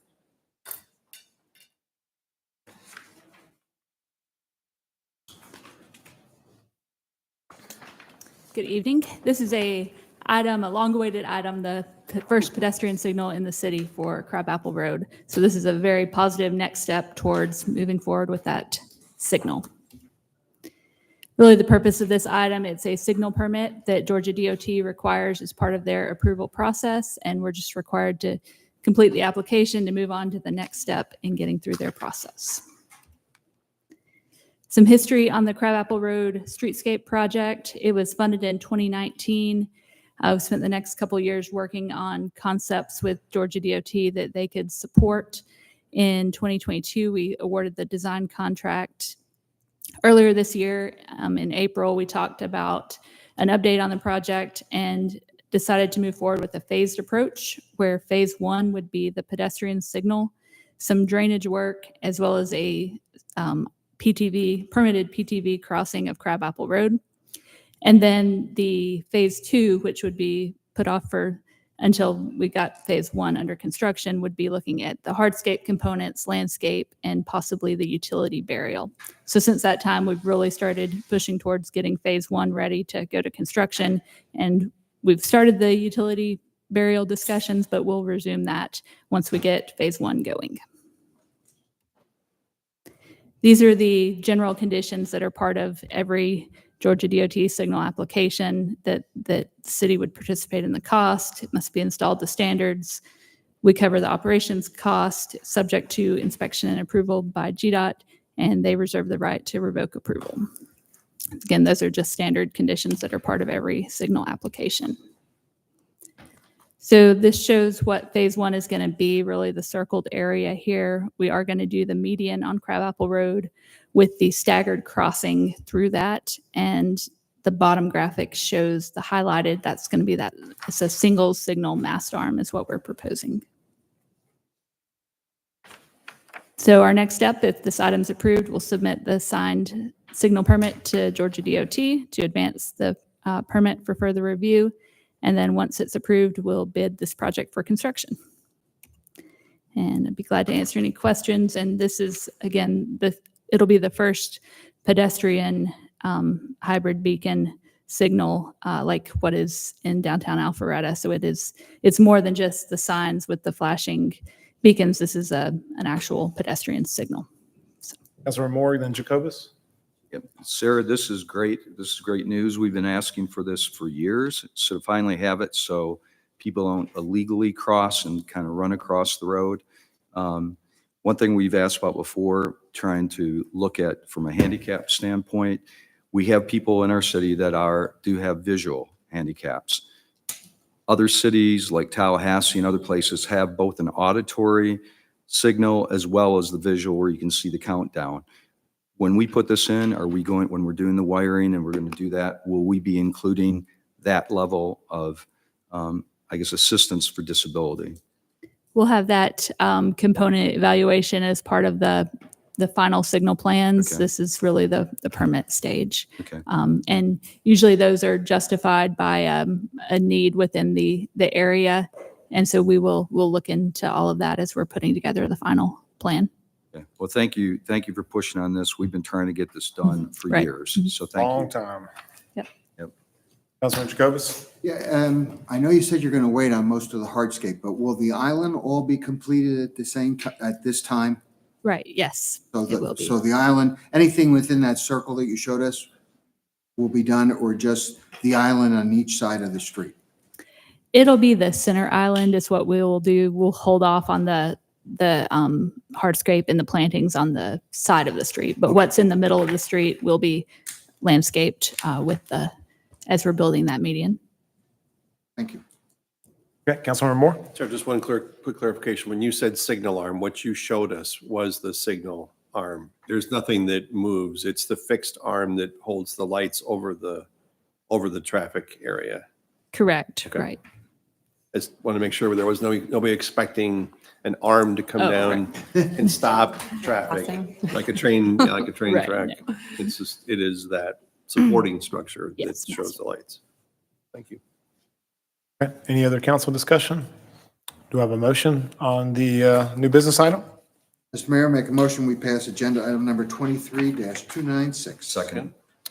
It's close. Okay, I got a motion from Councilmember Jacobus and a second from Councilmember Moore to approve agenda item number 23-296. Any discussion? All in favor, please say aye. Aye. Any opposed? That's unanimous. Thank you. Thank you, Sarah. Madam Clerk, if you'll please call the next new business item. Mayor, the next item is the move to consent agenda item C, approval of the September 18th, 2023 post-workshop meeting minutes, agenda item number 23-289. Well, that has your name under the bottom of it, but I'm going to turn that over to City Attorney. Gladly. Well, at this point, we have this single agenda item, and I think what would be probably appropriate, just to give the council an understanding of the trajectory, would be that I think the reason for moving this was to allow those council members that wanted to actually read into the record their narratives. My recommendation, obviously, Mr. Mayor, you run the meeting, but my recommendation would be to go ahead and do that and then make a motion to approve the consent agenda item. Be my recommendation. And again, it's the minutes is what I'm talking about. Okay. Councilmember Moore? A couple clarification items. So when we adopted the consent agenda item earlier this evening. Yes, sir. The consent agenda that we adopted did not include this item. That is correct. Okay, so this is a new discussion of this topic in its entirety. That is correct. You approved the workshop minutes. You did not approve the subsequent meeting minutes. No, sir. Correct. Yeah. No, he's That's saying what we we did. approved the Avalon. Oh, LC. workshop. The workshop. Yeah, not the You post approved the workshop. workshop minutes, but you did not approve the subsequent meeting. No, that's Got it. Thank you. Would you like to read each narrative into the record? Each council member would like to do that? I'm fine with that. Okay. Who wants to start? Let's start with that. I'm Okay. happy to go Sure. Go. first. So here's the narrative that I shared. After the published and advertised city council meeting was over and everyone was leaving the main conference room, city manager Steve Krokoff requested that the city council members gather in a smaller conference room adjacent to the main conference room. All the city council members and the mayor went into the room. It was unclear, and I was unclear and confused regarding the purpose of asking us to get together in the adjacent room. Mr. Krokoff did most of the talking. There was never a declaration of the meeting's purpose. Mr. Krokoff initially discussed general election integrity issues and the need to maintain the city's reputation. The discussion then turned into criticism of Councilmember Rick Morig. Mr. Krokoff specifically addressed an investigation concerning Councilmember Morig, addressing the potential of his email being hacked and the allegation of an inappropriate meeting with election poll workers, and stating that these were not productive. He added that for the good of the city, the investigations should be stopped and it would bring unwanted scrutiny to the city of Milton. Councilmember Morig then responded to Mr. Krokoff's comments, and Mayor Jamison offered some comments. Mr. Krokoff continued to press his position and concerns, noting that among other things, the U.S. Department of Justice could become involved. We've since learned that the Department of Justice would not actually be the authority, but that's what was declared that day. At some point early in the discussion, Councilmember Carol Cookerly left the meeting with no explanation. No motions were introduced and no votes were taken, and the meeting ended after about 30 minutes. That is my narrative. Councilman Moore, I'm going down the list. You good? You want to read it? Sure. I'll submit this in totality, but I'm not going to read everything that I've got here. Okay. I'm going to try to hit the highlights. My recollection of the meeting and my guest narrative is we were all in attendance at the CID meeting / presentation at North Fulton Community Chamber of Commerce. It ran from approximately 11 a.m. to 1 p.m. I was gathering up my things to leave. More, yeah, just if you could. People, I think, maybe have some. Sure. I was gathering up my things to leave when Steve called us to come to convene a separate meeting in another adjacent conference room, the same one we met for our earlier retreat this year. Steve asked for the doors to be closed. He stated he wanted to take this opportunity for us to meet, as we rarely get a chance to all be together at the same time, and this was an open meeting. I had no idea what the topic was going to be, possibly a summary of what we had just discussed with Highway 9 and Windward Parkway CID. It became apparent when Steve started to talk that this was a different meeting, but I didn't hear him state any overall purpose of the meeting. He spoke about how we could all do better in our communications as things were being scrutinized. Steve then made a statement that he thought we could do better in our communications and that this was causing concerns of confidence in our election being fair and honest. I asked him how many emails or calls he had received about concerns with confidence or integrity of our upcoming election. He stated none. I then asked, why are we even talking about it? I'd been speaking to people while canvassing and no one raised any concerns to me. At some point, Councilwoman Cookerly left the meeting without saying anything. I assumed she was stepping out but would return. She did not. Councilman Jacobus then said something to Steve, suggesting we should be sending out some PR and communications in a positive light about this being a big deal, running our own election for the first time and using paper ballots. He said he was receiving positive feedback from people he spoke to. Steve admitted he hadn't done any communication like he had originally planned to do on a regular basis. Jan suggested he start and get something out soon. I agreed. Steve then talked about the investigation, and I put in here singular, not plural. The statement was made similar to, if this investigation continues on, this could involve the Department of Justice getting involved, which I found puzzling. He said it could involve scrutiny of the city and our elections, and related how he had almost had that occur in Albany on some other matter, but thankfully he didn't. He then stated that if the Department of Justice becomes part of this investigation, it would impact all of us as council members. And then in the future and forever, if someone Googled our name, it would pull up, we had been investigated by the Department of Justice. I became uncomfortable with where this appeared to be going, as I was the one who had filed a perfectly legal police report and felt this was being directed at me to not pursue my investigation, or I could be hurting the city or other members of council. There was no reference to the other possible investigation that Peyton may pursue at Cookerly's and Juliet Johnson's or other council members' request. After his comments about the investigation, the DOJ, and the records being forever searchable on Google, I asked him directly, what does he think comes up today when searching my name? All the lies and the blogger attacks. I think I said to the entire council, what would you do if this was happening to you and impacting your family? Wouldn't you try to defend your name and seek justice? And we also have members of this council accusing me of lying publicly, I'm not lying about what happened. And that had to do with the hack or the breach. Councilman Moore interjected some comments, which I can't recall, as I was upset at what had just happened. I don't think that the mayor had much else to say and don't remember hearing council members Verhoff or Johnson saying anything. The meeting broke up approximately 25 to 30 minutes after it started. No votes or stated action items were stated as we adjourned. It's mine. Councilman Jacobus? Yeah.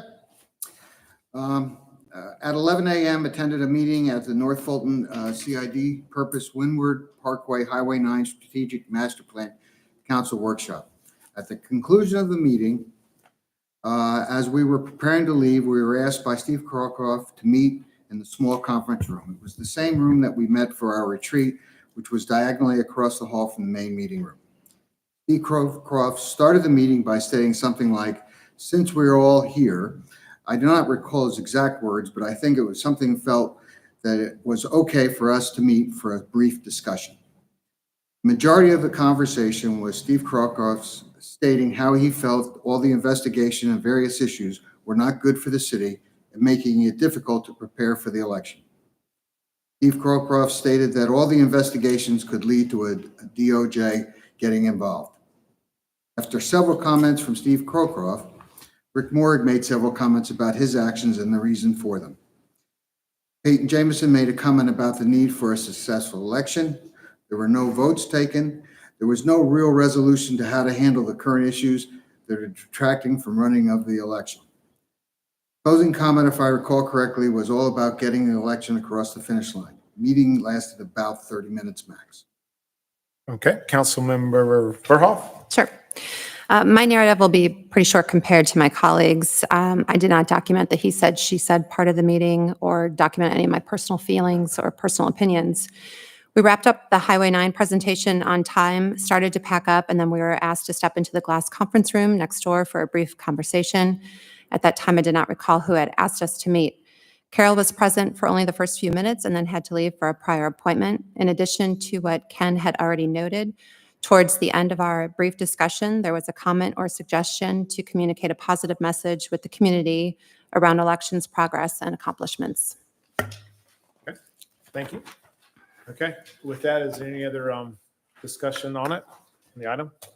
If not, I've we'll. got a couple of things I'd like to add. I'd like to go back and just revisit this opening statement that we're being asked to adopt. And that is with the narratives that you have just heard this evening from all of us who read them in. 3 out of the 4 are pretty consistent with one another about what happened. And I would implore you to take serious consideration into the fact that that was not an elections update. It is my opinion that it was for the admonishment of one of our council members and to suggest by intimidation with the introduction of the Department of Justice threat that we should change all of our actions and the way we're interacting with the community and or one another.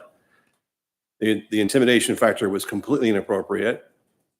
I believe that was the primary purpose of the meeting. And as such, the fact that we are still being asked to adopt this by saying that was an election update is still completely inappropriate. Mr. Mayor, I would just take exception to one other item that you said earlier this evening, and that is that you said shame on all of us for having participated in this meeting. I would suggest that you own that shame, you and Steve Krolkoff.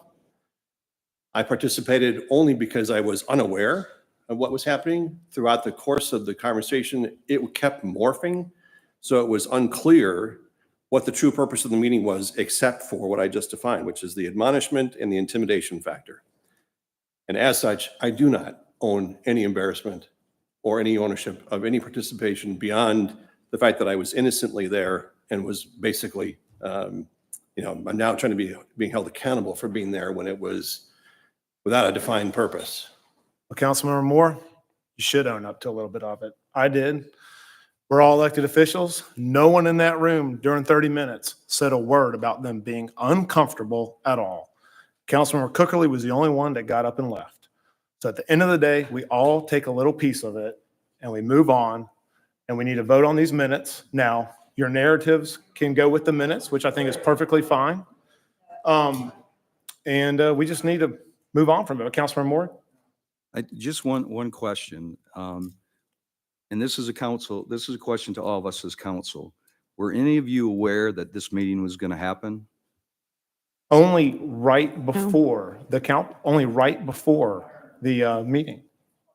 Okay. You're saying you were aware right before the meeting Right before took the place. meeting. So Steve had talked to you. Yeah, right before the meeting. Nobody in, whether it was in that meeting or prior to the meeting, ever said they felt uncomfortable. Nobody. And so I think, Councilmember Moore, you've been elected official for how many years? Councilmember Moore's been elected official. We're all elected officials and we all take responsibility.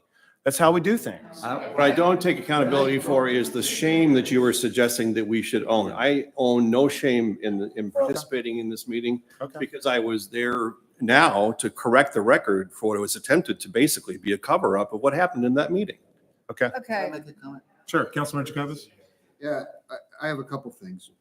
One is I disagree with Councilman Moore just slightly in that we are all supposed to know that when you get to a group of 4 or more, no go.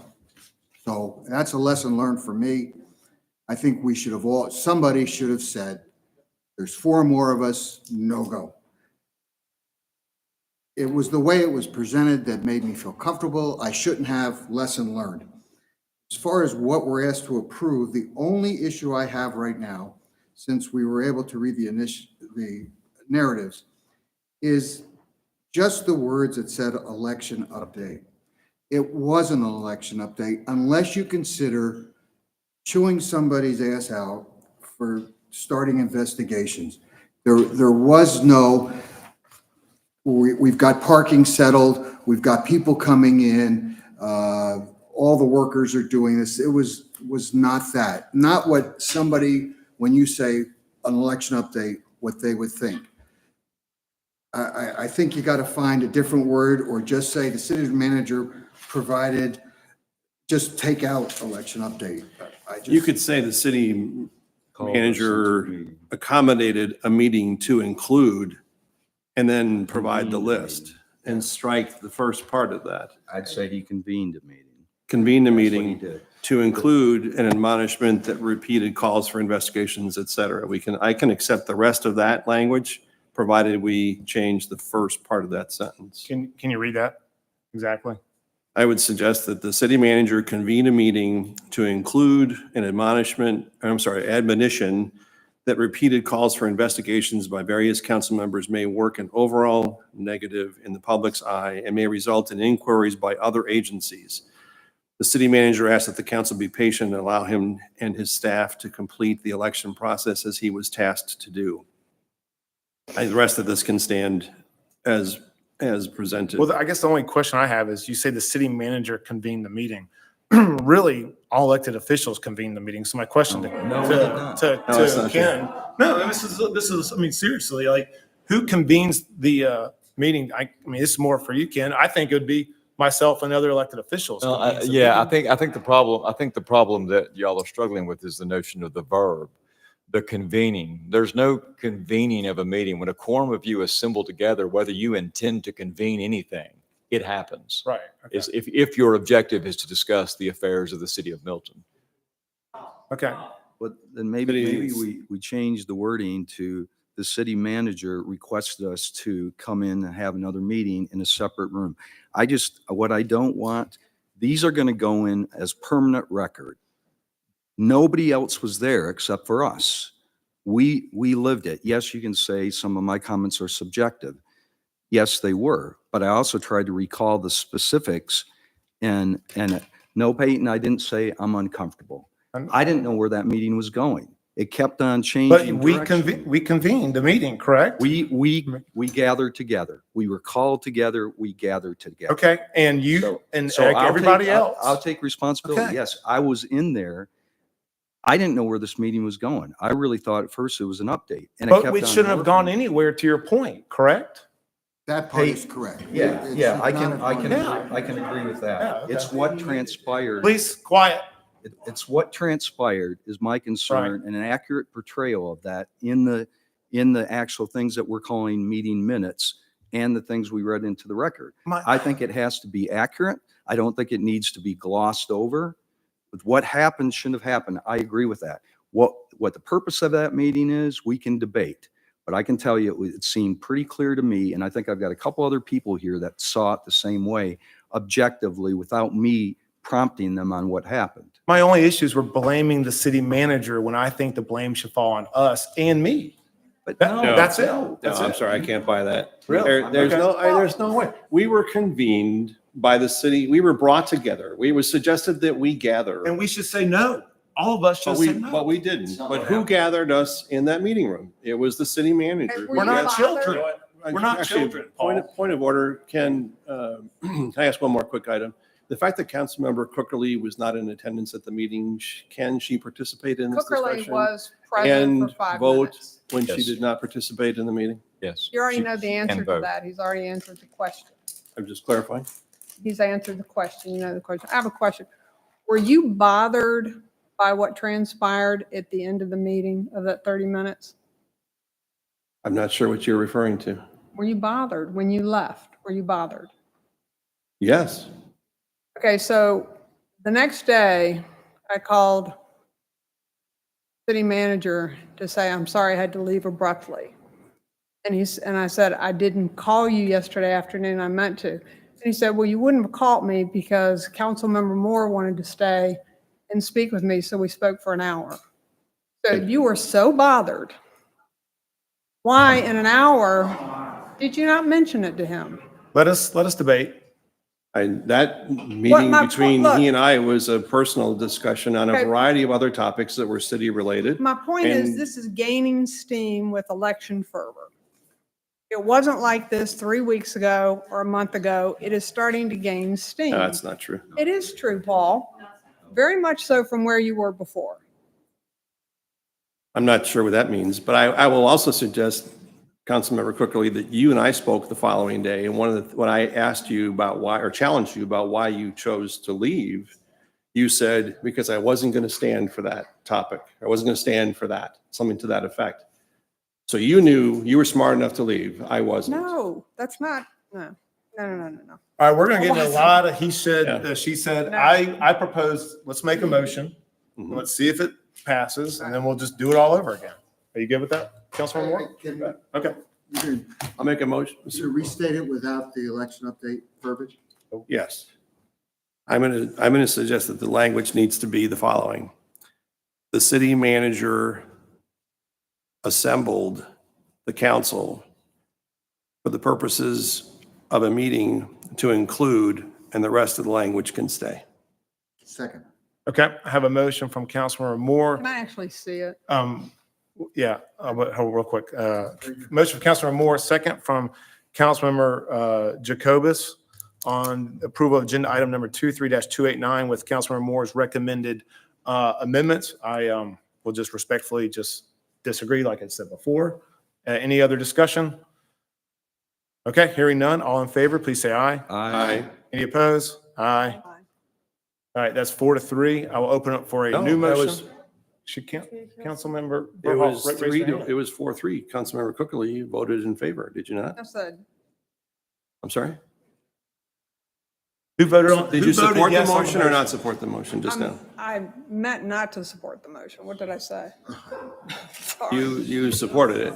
I'm sorry. Hold on one second, Councilman Moore. Let's do this. Counselor- Let's do this. Let's go ahead and take the vote over again. And I would request a raising of hands. That way there's not going to be any issue. Just call the Quiet, please. question, Mr. Mayor. I'd like to open it for a Excuse me, motion. I'd like to hear it one more time, the way it was and the way that you're rewriting it.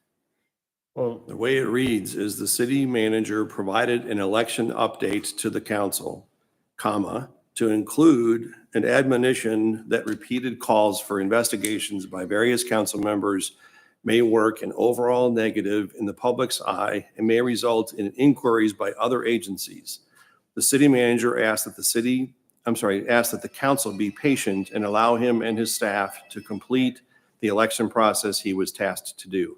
I take no exception with the additional language that is subordinate to that. Okay. My proposed language is, now I'm gonna have to recall it at the moment, to say the city manager called or assembled the council and called a meeting to include an admonition that repeated calls for investigations by various council members, et cetera. Okay, so that is your motion. That's You my just want motion. to take out an election update to the council. Right. Yes. And add the city manager part at the very beginning. Yeah, the same No, it's city already manager is there. already there. It's already there. So you're just, it's the city manager. Basically. Assemble the meeting. Basically, you're taking out these statements and putting assembled and then going on. For the purposes of an admonition that repeated calls On for the short investigation. time I was there, it felt like an election update. And I was only there for like 5 minutes. That's how it started. All right, so we have a motion from you, second, a motion from Councilor Moore, second from Councilor Jacobus on agenda item number 23-289 with his recommended amendments. All in favor, please raise your hand. Okay, that motion, and all opposed, please raise your hand. Okay, that motion fails 4-3. I will open it for a new motion. I'll go ahead and make the motion. I make a motion, we approve agenda item number 23-289, the way it reads. Do I have a second? Second. Okay, I have a motion for myself, second from Councilmember Cookerly to approve agenda item number 23-289. Is there any discussion on that motion? Hearing none, all in favor, please raise your hand. Motion carries 4-3. Okay, with that, Forgot to call the second half. Do they, Any against? all those opposed? all those opposed? Oh, I thought they all raised their hand. Oh, well, 4-3, there we go. All right, the motion carries 4-3. With that, we will move on to mayor and council reports. Council, have anything to report on? Yeah, I'm really disgusted by the last agenda item and the way it was concluded because I still don't feel like it was a representation of the facts of the meeting. At least the good news is all the narratives are open to the public. We had a meeting, and I will say thank you to Tammy, Stacy, and Steve for working hard. We got a big election tomorrow morning. Appreciate all your hard work. Thanks for all the volunteers. Any other discussion? All right, have a motion to adjourn. Second. Okay, I got a motion from Councilor Moore, second from Councilor Jacobus. All in favor, say aye. Aye. All opposed. Thank you. We agree on something.